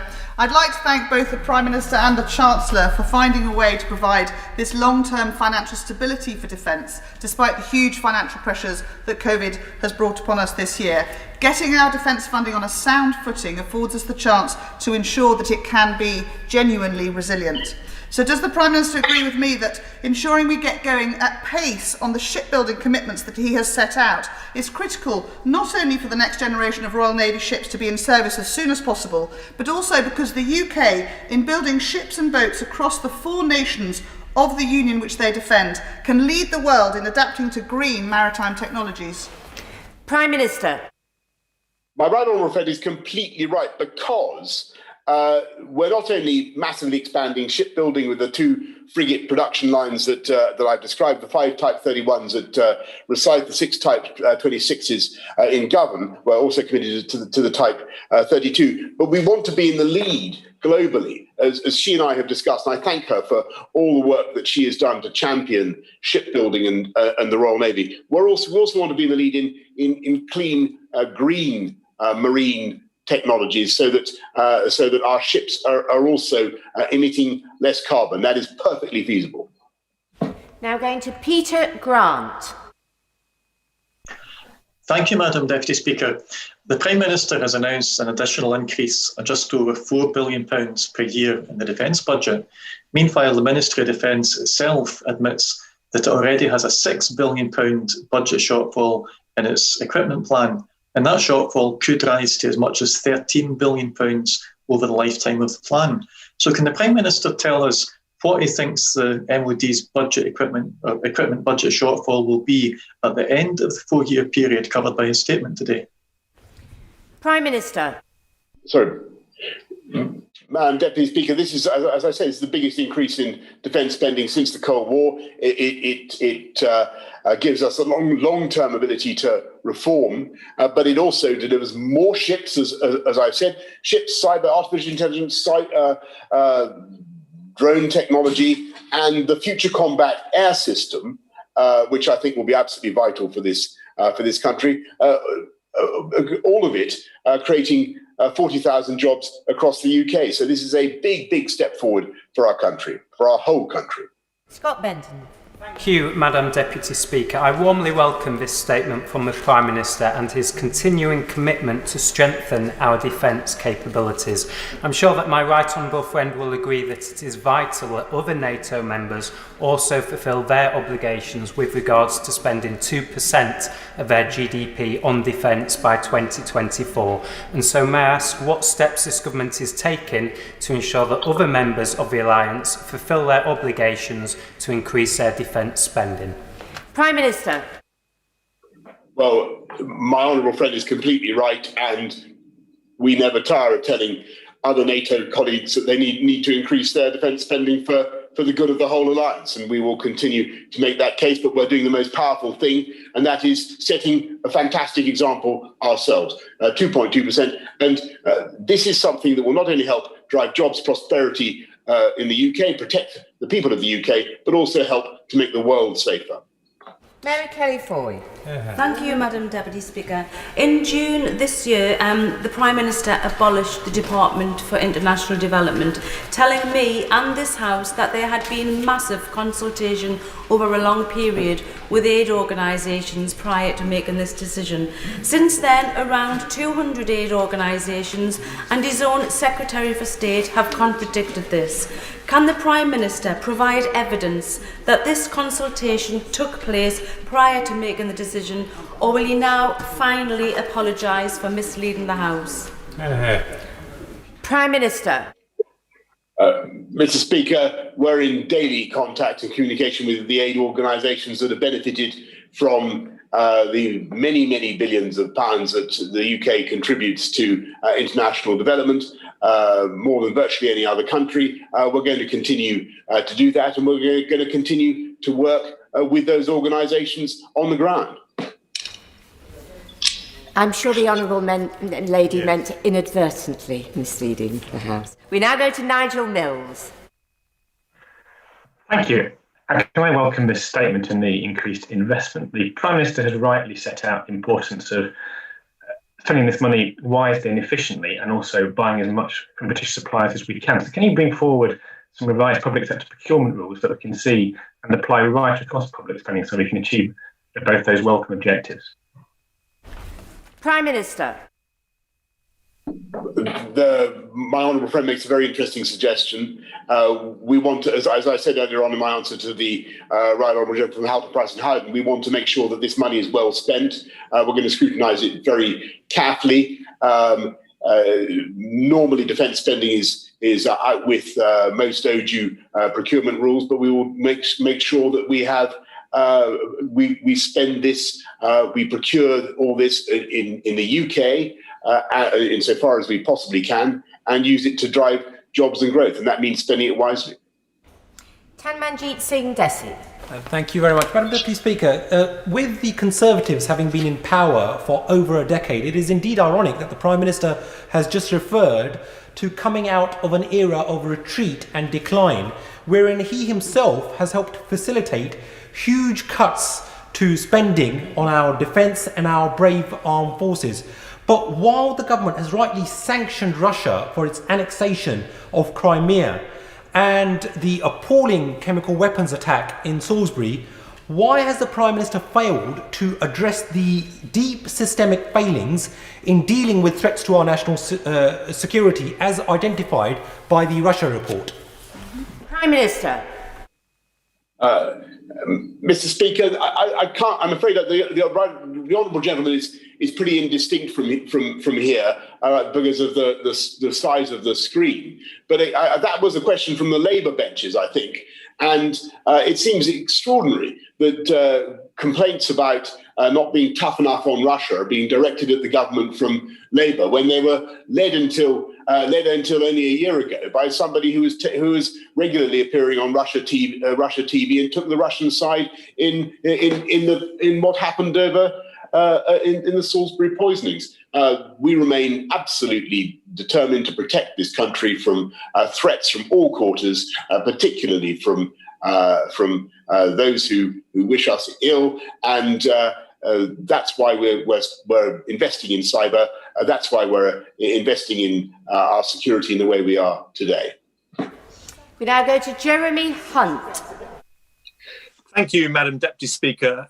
Prime Minister, this is a fantastic announcement. He will remember last year that in the leadership campaign, I said we should be moving towards 3% of our GDP on defence. So we think exactly the same on this. But could I urge him not to listen to any voices in his ear that say the way to fund this may be a temporary cut in the 0.7% aid commitment? We spent a decade winning the argument for that. And even a temporary cut will create an enormous clamour of people who say we should not go back to it. And in a year when we've had 100 million more people going into extreme poverty, I know he would not want to send the wrong signal out to the world about our values as a country. Prime Minister.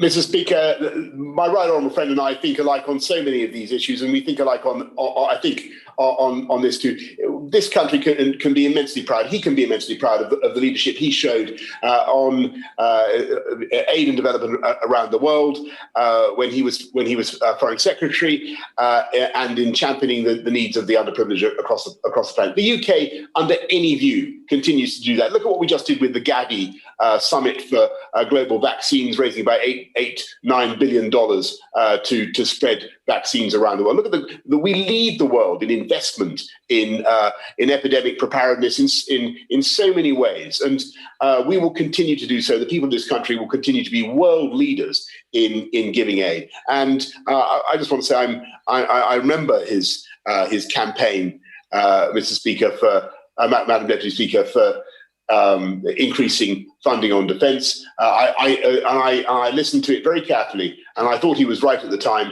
and I'm glad that we've been able to fulfil his expectations now. Kenny McCaskill. Thank you, Madam Deputy Speaker. When the major threat is terrorism, largely homegrown and driven by inequalities and prejudice, with other budgets cut, inequality rising and prejudice increasing, how will all the King's soldiers and all the King's weaponry put further victims together again? Prime Minister. Well, Madam Deputy Speaker, I thought that I couldn't quite hear that question, but it seemed to me to be saying that terrorism was somehow caused by injustice in this country. I don't believe that to be true. We now go to Philip Dunn. I very warmly welcome this material increase in defence budgets, Prime Minister, and in particular the multi-year nature of this settlement. One of the significant reasons for challenges in defence budgeting is the stop-start nature of political decision-making on these multi-year projects. So this statement will help get the equipment plan both modernised and back on track, which I very warmly welcome. Does the Prime Minister agree with me that the United Kingdom can now fully take into account the UK prosperity impact of defence procurement, and will he do what he can to ensure that state aid issues and the opportunity cost of making in the UK will be fully recognised by the Treasury? Prime Minister. My right honourable friend makes a really important point. This is a big moment for us to ensure that these colossal investments do drive jobs and growth in this country, and that's what they are going to do. And that's why I'm so thrilled about the announcements for shipbuilding in particular. But it's not just shipbuilding, Madam Deputy Speaker. It's new jobs in new technology in all kinds of ways across the whole country. Now go to Stuart Malcolm MacDonald. Thank you, Madam Deputy Speaker. I can only assume that Conservative members of Parliament have got awfully punch drunk on the numbers, because what the Prime Minister has effectively done is rip up the integrated review by announcing the spending before the review itself. Surely the review is supposed to inform the spending. But let me ask the Prime Minister a specific question about a specific promise. At the last independence referendum, his party promised 12,500 permanently based armed forces personnel in Scotland. Can I ask him if that promise will be met by the time of the next independence referendum? Prime Minister. Well, Madam Deputy Speaker, forgive me. He asked a very interesting question about a hypothetical political event, which is at least a generation away. But what I can say to him is that there is absolutely no threat to the Black Watch, Diffid in East Kilbride, or any of the other fantastic investments that this package brings to Scotland. And it's a fantastic thing for our country and for our union. Going now to John Barron. Thank you, Madam Deputy Speaker. This announcement is extremely welcome, and one, as an ex-soldier, I know will be well received by our superb armed forces. My right honourable friend will know that the integrated review offers the opportunity to consider Britain's foreign policy assets in the round, including its world-class soft power capabilities. Can you therefore confirm that when the review is published, it will reflect the recommendations of the recent British Council APPG report and include a soft power strategy at its core, as well as a central role for Britain's primary soft power assets, including the British Council? Prime Minister. I really thank my right honourable friend, because he's right to highlight the importance of soft power, and studies have shown that we're amongst the biggest soft power wielders in the world. We are a soft power superpower. That has many components. The British Council is certainly one of them, but a robust, self-confident defence policy allowing us to project strength around the world is also hugely valuable. Hard power leads to soft power. Ms Jones. Thank you, Madam Deputy Speaker, and I thank the Prime Minister for his statement. Like many people across Newport West, I welcome the election of Joe Biden as President of the United States and Kamala Harris as First Woman Vice President. So in his recent phone call with President-elect Biden, can the Prime Minister tell us how he explained the actions of his government's undermining of the Good Friday Agreement? Prime Minister. Well, what I said to President-elect Biden was how much I congratulated him and Kamala Harris on their election, how much we looked forward to working together on a number of issues on Northern Ireland. I made the point that we both shared a strong desire to uphold the Good Friday Agreement, the stability of Northern Ireland, and that was the purpose of the UK Internal Market Bill. But more importantly, we talked about what we were going to do to advance the cause of free trade, of international democracy around the world, of human rights, but also tackling climate change. And it was a very good phone call. We now go to Crispin Blunt. Thank you, Madam Deputy Speaker. In welcoming this statement and strongly supporting the central purpose of the integrated review of defence, diplomacy and development to better defend free societies, I trust my right honourable friend's government will continue to show global leadership in supporting the rights of all people to that most fundamental freedom to be themselves and to live their lives as they wish. So does the opportunity of the integrated review enable him to make real the rhetorical commitment to LGBT plus people globally with the relatively modest sums needed from the integrated budget to deliver British leadership in programmes that can make a massive difference to the lives of hundreds of millions of people around the world so they can enjoy the freedom Britons have to be themselves? I wrote to the Foreign Secretary on this on the 4th of September and on the 12th of October. Does the review now enable him to say yes to that request? Prime Minister. Yes, it does, Madam Deputy Speaker, and he raises a very important point that is close to my heart. And I argue with countries around the world that repress the LGBT rights, that don't see the things the way we do in this country, that they're making not just a profound social and moral mistake, they're making an economic mistake. Because I think it's our attitude to those issues, the way we've advanced LGBT rights in this country, that actually is of huge, huge value to the lives of people in this country, people's happiness and people's willingness to come to live here, to invest, to make their lives here. It makes a huge, huge difference. That's the point I make to friends and partners around the world. And we will continue to do so under this review. That is certainly part of it. And I seem to remember when I was Foreign Secretary, one of the first things I did, I can tell my right honourable friend, was to make sure that all our embassies around the world felt able to fly the multicolour LGBT flag whenever they wanted to. We now go to Emma Hardy.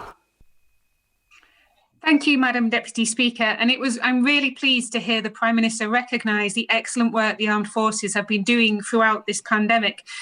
So what I'm hoping is that the Prime Minister will make some of those excellent armed force personnel available to Hull and East Riding to assist us during this awful time we're facing right now with our health emergency. Prime Minister. Yes, indeed, Madam Deputy Speaker. And the Honourable Lady is making a really, really good point and a good request, because we're looking at what we can do with our armed services to ramp up and roll out the lateral flow mass testing, the rapid turnaround tests that people, I hope, are starting to be aware of. We're looking for places to trial that, in addition to what we've done in Liverpool, and the armed services will certainly be playing a part in that. The final question, we go to Brendan Clark-Smith. Thank you, Madam Deputy Speaker. And can I wholeheartedly welcome the Prime Minister's commitment to not only increasing defence spending, but also the investment in new military technology. I have companies in my constituency, such as Drone Defence in Retford, who specialise in innovative drone technology. And can I invite the Prime Minister to visit Drone Defence and show our commitment that British companies such as this will be at the forefront of this investment? And would he agree that this is not just an investment in our nation's defence, but also in local high-skilled jobs? Prime Minister. Well, I'm absolutely thrilled to hear about the company he raises, a Drone Defence. I understand that they're also been able to take on some new young employees through the Kickstart scheme, and that's great. These are exactly the kind of cutting-edge companies that we're going to be supporting, but also many other types of industry and business across the country. And I will certainly look forward to coming to see him in Bassetlaw, where I think we have good news on the hospital as well. Thank you. 3 minutes suspension to allow the safe exit and entry of honourable and right honourable members.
Order. Order. I call Minister Nigel Huddleston to make a statement. Minister. Thank you, Madam Deputy Speaker. Now, for millions of people up and down the country, sport is so much more than a pastime. Sports clubs, large and small, enrich lives both on and off the pitches, the courts and the grounds, and they play a vital role in their communities. The value that sports clubs brings to their communities has been clearer than ever during this pandemic, and it's right that we support them. Earlier this year, in May, we announced a £16 million emergency bailout for Rugby League to prevent the sports collapse, and the Treasury's multi-billion pound support packages, including the furlough and loan schemes, have been a lifeline for countless sports clubs and organisations across the country, helping them stay afloat when their doors remained closed. Sport England has also announced separate emergency funding of £220 million for grassroots clubs, and we recently announced a £100 million scheme for leisure centres. Together, that support has acted as a significant buffer to the pain. However, we know the decision taken in late September not to reopen stadia from the 1st of October has had major consequences for sports clubs large and small. It was the right decision given the rate at which coronavirus was spreading across the country, but clearly, for many organisations, not being able to generate gate receipts deprives them of a major source of income. The vast majority of these sports operate on tight financial margins and have been forced to make serious cost reductions such as locking down grounds, furloughing their staff, cutting wages and halting excess payments. It was clear that if we didn't act, a number of clubs would go to the wall with real consequences for the grassroots game too. That is why, over the past few weeks, we have been working tirelessly with the sports sector to understand the very real pressures they are facing as a consequence. Madam Deputy Speaker, we promised to stand by them when we made the decision to postpone the return of fans. So today, I am pleased to announce a £300 million sports winter survival package to see major spectator sports through this very difficult period. The majority of this funding will be given through low-interest loans with flexible repayment terms, with grants where organisations are unable to repay loans. This package will focus on those sports severely impacted by the restrictions announced in September and is the largest announced by any government for its domestic sports sector in the world. Provisional, and I must stress, these are provisional allocations of funding by sport, have been made on a needs-based assessment process and reflect the submissions made from the individual sports. Recipients will still need to apply, and the funding process will be overseen by an independent decision-making board and supported by Sport England. I can confirm, Madam Deputy Speaker, that it will include a top-up for Rugby League of up to £12 million, as well as cash injections of up to £28 million for the National League Football and Women's Football, up to £135 million for Rugby Union, and up to £40 million for horse racing, as well as up to £6 million for motorsport, up to £4 million for netball, up to £4 million for basketball, up to £4 million for ice hockey, up to £1 million for greyhound racing, up to £5 million for tennis, and up to £1.6 million for badminton. And today's provisional allocations aren't the end of the story. The door is open for any sport to apply where there's a need. And this includes cricket and others who aren't in the initial list of allocations. Full details of the application process will be announced by Sport England shortly, with the first tranche of support expected to be distributed to clubs and bodies before the end of the year.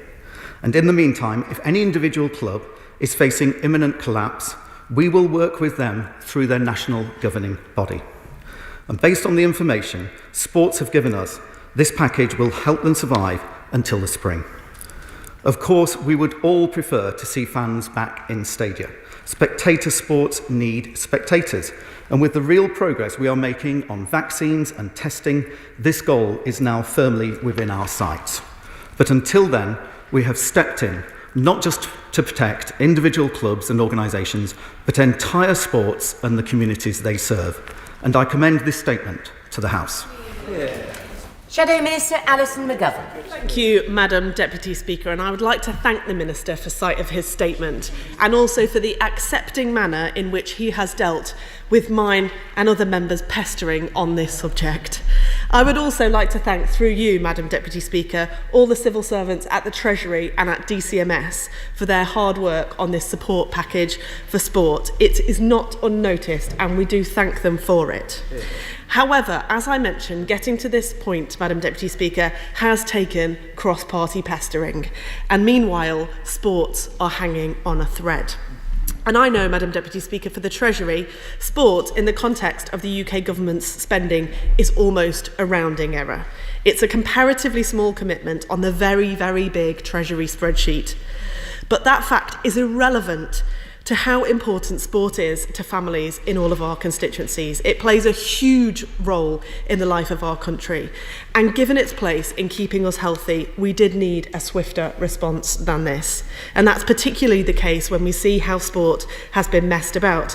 In August, with Eat Out to Help Out and the Prime Minister saying he wanted to see bustle, sports were told it was full speed ahead towards the reopening in October, until Number 10 executed a sharp about turn, and since then the pace has been slow to glacial. So in order to speed things up, can I help the Minister with some questions that hopefully will prompt action? In 2 weeks' time, the current lockdown arrangements will come to an end, and we hear rumours of returns to the tier system. So, can the Minister please clearly explain what this means for grassroots sport? There are so many people, Madam Deputy Speaker, who rely on swimming, their football team, their rugby game, their running club, their round of golf for their mental and physical health. And the lack of sport is doing our country a damage. It cannot be for much longer, and this is especially true when it comes to our nation's children. So will the Minister please tell us, when can children return to training? Robbie Savage, Madam Deputy Speaker, he speaks for the nation when he counts down the days in frustration till when we can play sport, and we need answers. Next, we need to know that the money he's announced just now will reach sports quickly, and the Cultural Recovery Fund did not reach cultural organisations quickly enough. So can we make sure we have no repeat of that experience, and will he commit to coming back to the House next month to explain the detail of the effect of this funding? Will it reach disability sport effectively, and will the funding support women and men's sport absolutely equally by penny piece? And what measures has he made sure will put that in place? We live in uncertain times, Madam Deputy Speaker, and the once predictable sporting calendar has been shifted all over the shop. So will the Minister commit to keeping this situation under review? I think I heard him say that he's got an open door for anyone who needs help in the future, and that's a good thing, and I welcome it. So in relation to that, the Minister's explained these funds are in response to the cancellation of the very slow piloted return of spectators that we were expecting from the 1st of October. And we had an extensive debate on this only last week in Westminster Hall. So can the Minister bring us up to date on that? What is the truth of the rumours that spectators will return, but only in line with the as yet unannounced tier system? And there's also rumours concerning the number of spectators. Is it true that the cap will be 1,000 people? And whilst we're on the subject of the concerns of members of this House, Madam Deputy Speaker, we have another Westminster Hall debate coming up next week on the governance of football, and I expect to see many members of this House there next week. So I would suggest that if the Minister can't give us full details of the fan-led review of football at the dispatch box today, I would suggest that he does so next Wednesday. And finally, Madam Deputy Speaker, I know it won't have escaped your notice that the government started this crisis accusing Premier League footballers of not doing their share. And they ended the summer U-turning on child poverty in response to the heroic campaigning of a Premier League footballer. And that should be a lesson to the government. Sports people have been messed about month after month, but the British people want better. So my final question to the Minister of this is this. In the face of a deadly virus, nothing matters more than public health. So where is the comprehensive plan for well-being right across the UK? This funding announcement today is a panicked response to a bad situation made worse by government incompetence, and the country deserves better. Minister. Thank you. Well, can I thank the Honourable Lady for the gracious tone of the adopted at the beginning of her speech, at least, and I would like to also express my thanks. She's given me the opportunity to do so to the Treasury team, DCMS officials, and all of those involved, including the sports, the governing bodies, and the individual clubs who've worked tirelessly to get us to this point. That perhaps is an indication of why it has taken so long. The amount of information that was gathered, the forensic detail required, has actually taken several weeks, but that was right because it is the dispersal of public money that we're talking about. And of course, in terms of the total amount, Treasury estimates around £1.5 billion, perhaps more, of public money has gone into sports, because of course we're not talking about this fund, it's the £200 million from Sport England, and all the additional money through the various other support schemes, from furlough, grants, reliefs, and so on, over a period of many months. In terms of reopening, she is absolutely right to highlight the priority that is a shared goal across both sides of the chamber in terms of opening as soon as it is safe to do so. That goes for grassroots and it goes for elite sport. And as the Secretary of State has said, he wants to make sure that grassroots sport is front of the queue when it comes to reopening. In terms of the money going out, I can confirm, as I mentioned in my statement, that we hope the money to be going out within weeks, certainly some of it to be dispersed before Christmas. There will be an appropriate proportion for women's sport. Of course, the total package will also support women's sport. She's heard me say again and again and again, and I'll repeat it today, anybody receiving government money, I expect an appropriate level of that money to go to women's sport. And of course, the specific money for netball, as well as women's basketball and women's football in the package. On the issue of governance, it's a topic we will come to. It's not necessarily the major topic of today, but we will come to it again and again. It is a priority. I am very happy about the Honourable Lady mentioning that she effectively supports the Conservative Party manifesto, which of course was a commitment to a grassroots review of football. We will continue to do so, and I welcome her joining us in that effort. Now go to the Chair of Select Committee, Julian Knight. Thank you, Madam Deputy Speaker. This announcement is very welcome. Rugby League, Union and the National League have all expressed to me their concerns over their survival during the latest lockdown period. Would the Minister explain to the House whether or not the apportioning of money to individual sports clubs will be on the basis of lost ticket sales revenue or a combination of lost ticket sales revenue and hospitality? He has mentioned need. How is need to be defined? How long will it take? And furthermore, this isn't a one-for-one replacement of lost revenues. So what proportion of lost revenues across the major sports contained in this package does the Minister envisage will be covered? Minister. I thank the Chair of the Select Committee for his comments and look forward to working with him over the coming weeks. In terms of the allocation of money, as I say, it's in the name. This is a winter survival package. It is not meant to be a full pound-for-pound compensation for lost revenue. The focus is on from the point at which we were unable to open Sports Stadium on the 1st of October through to spring. And therefore, whilst there may be hopes and aspirations of a greater package, what we needed to focus on was what was needed in order to make sure that sports clubs can survive. And that is the focus of this effort, and we're confident it will do so. It is a substantial sum, £300 million, and will make a huge effort in that direction. Gavin Newland. Thank you very much, Madam Deputy Speaker, and can I thank the Minister for advance sight of the statement. Now, I've spoken many times in this place about the power of sport and the crucial role the sports clubs, be they amateur, semi-pro or even professional, play in our local communities, and the Minister was absolutely right to lead with that point. I'm disappointed that the Government have decided to go down the loans route rather than 100% grant funding. And whilst I welcome his commitment to the National League and women's football, the continuing omission of support to the senior professional men's game is disappointing. Scottish football doesn't have the megabucks TV deal the English game enjoys, and is almost 3 times more reliant on than most European football on ticket sales as a share of revenue, with gate receipts making up nearly half of all revenue. Does the Minister recognise that even if a small number of fans can return to stadiums, financial support is still needed for these clubs?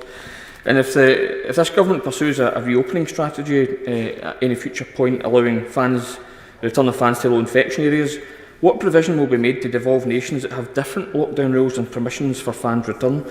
Will the other UK nations be forced to follow in England's footsteps, or will support for the industry from the UK Government respect devolved decision-making? And in September, I asked him to commit to full engagement with the Scottish Minister for Sport, Joe Fitzpatrick. So can the Minister confirm that he's spoken to his counterpart in Edinburgh to explain the ramifications of this announcement for the Scottish Government's finances? And the Minister will be aware that the Scottish Government has still not received clarity on the Barnett consequentials from previous announcements. You should also be aware that the Scottish Government does not have the powers to borrow to finance a similar loan scheme in Scotland, an aberration that the Treasury could and should fix. So to conclude, can you please provide clarity to this House and to Scottish Ministers what Barnett consequentials will flow from today's announcements, so the Scottish Government can provide similar support in Scotland so that Scottish sport is not disadvantaged? Minister. I thank the Honourable Gentleman. In terms of the mix of loans and grants, of course, it will be driven by need and ability to repay. So there will be a mix of loans and grants. The package of £300 million, we estimate at this moment in time, £250 million of that will be in loans and £50 million will be in grants. But the loans will be on preferential terms and therefore will have features of a grant in the early stages in terms of payment holidays, for example. So immediate repayment will not necessarily be expected. But of course, we've all got skin in the game here. And the incentive is to get sport back and running on its feet again. They can then start paying back some of those loans, and of course we all benefit. In terms of Barnett consequentials, I can confirm there are Barnett consequentials to this, as there are for other support packages. The details I cannot provide with him at the moment. I do talk to Mr. Fitzpatrick. I did so actually this week, and I'm sure we will do so again. But in terms of how money is spent, of course, this is a decision for the devolved administrations. Sport is a devolved matter. We now go to Tracy Crouch. Thank you, Madam Deputy Speaker. May I congratulate my honourable friend for securing this excellent package of financial support for some core professional sports. And I particularly welcome the settlement for national football and hope he will ensure that the distribution is on gate receipt rather than position in the league. I want to just focus specifically on rugby union. The Minister will be aware that while the professional game has resumed, grassroots rugby has not, thus putting many clubs, which are small businesses themselves, in a challenging position. We have healthy, well-supported rugby club rivalries across Kent, but I fear we are losing players and potential talent as a consequence of not being able to play for most of this year, threatening the viability of clubs due to lack of supporters. Could he therefore tell the House what conversations he has had with the RFU about the trickling down of this money to local rugby clubs, but also the safe resumption of rugby at grassroots level so that clubs can sustain themselves for the future? Thank you, and it's great to see the Honourable Lady and wish her well in her recovery. In terms of the rugby union package, we're in constant dialogue with Bill Sweeney about the entire package and also about both grassroots and the professional game. Of course, the money that we announced today will have trickle-down effects and benefits also to the grassroots game. Any club that is helped and saved with this package on the professional and the league side will, of course, often share facilities with the grassroots game, and therefore that is something that will help. As the Honourable Lady will know, the Sport England have also provided £220 million of support, and we share the same goal of making sure that we get grassroots up and running as soon as possible. The dialogue will continue with rugby union, and I look forward to talking to the Honourable Lady about this further as well. Lots of love, Tracy. Video link, Andrew Gwynn. Thank you. I very much welcome this statement, as will sports clubs locally. Will this new package be backdated for sports clubs that have faced regional lockdowns? And can I also highlight the importance that broadcasters have played during the pandemic and could continue to play with more sports fixtures universally available on free-to-air? Hasn't this shown the real importance of the listed events regime? Minister. I thank the Honourable Gentleman. He raises a range of issues. In terms of free-to-air, of course, that is something we've encouraged. We've been pleased that sports that have never been broadcast, for example, on BBC before, such as Premier League, did happen during lockdown, and we're pleased with the various moves by Premier League and others to make sure that their games are more accessible. In terms of the focus and the timing of this package, it is, of course, as I've said, from the 1st of October through to the spring, and that is the focus of the package. Martin Vickers. Thank you, Mr. Deputy Speaker. I welcome the Minister's statement, and in particular, he mentioned leisure centres in his speech, could I also put in a plea for the great outdoors, because many of our open spaces, parks and the like, are supported and maintained by community groups and councils, and they need some funding to provide that. Can I also welcome his continued efforts to allow spectators into sports? League 2 Grimsby Town play their home games in my constituency, and we fans are desperately keen to see at least 1 or 2 games before the end of the season. It's not a question from the Honourable Gentleman without him mentioning Grimsby Town, and he never fails me on that one. Of course, as I said, the goal is to open up as soon as it is safe to do so in terms of getting fans back in stadia. The £100 million leisure facility package, we're working on the details of the disbursement of that, and we'll be providing that information in due course. He's right also to point out the importance of our outdoors, our great outdoors. Of course, throughout the coronavirus crisis, including the first lockdown, the one thing that we were able to do consistently, and not every country did this, was exercise outdoors. It's really important that people do that to keep activity levels up, and it's an absolute priority of the government, as we've seen with the latest lockdown restrictions. Vera Hobhouse. Thank you, Mr. Deputy Speaker, and I too want to thank the government for the support package that has been announced today. But no matter how much financial support, we need our fans and supporters back into our stadiums. In Bath, our local football and rugby clubs have worked a great deal over the summer to make sure that spectators can be safely brought back to the matches. And I know that the government is actually also keen to see that. But what we need is a clear roadmap from the government of how our fans and spectators can return. So will the Minister meet with me to discuss Bath Rugby and Bath City football clubs' plans for getting spectators back at the earliest possibility? I would be delighted to meet with the Honourable Lady, and I'm sure we can arrange that very, very soon. In terms of opening up, she's absolutely right. Clubs have gone to great efforts and great expense in many cases to make sure that the clubs are secure, that they follow the hygiene and the coronavirus procedures to a very great degree. But of course, what we did recently was have to press the pause button on the reopening plans. We haven't stopped the plans to reopen, we've just pressed the pause button, and we want to get back to reopening as soon as it is safe to do so. Video link. Lee Anderson. Thank you, Mr. Deputy Speaker. As a lifelong Mansfield Town supporter, I want to get back into the One Call Stadium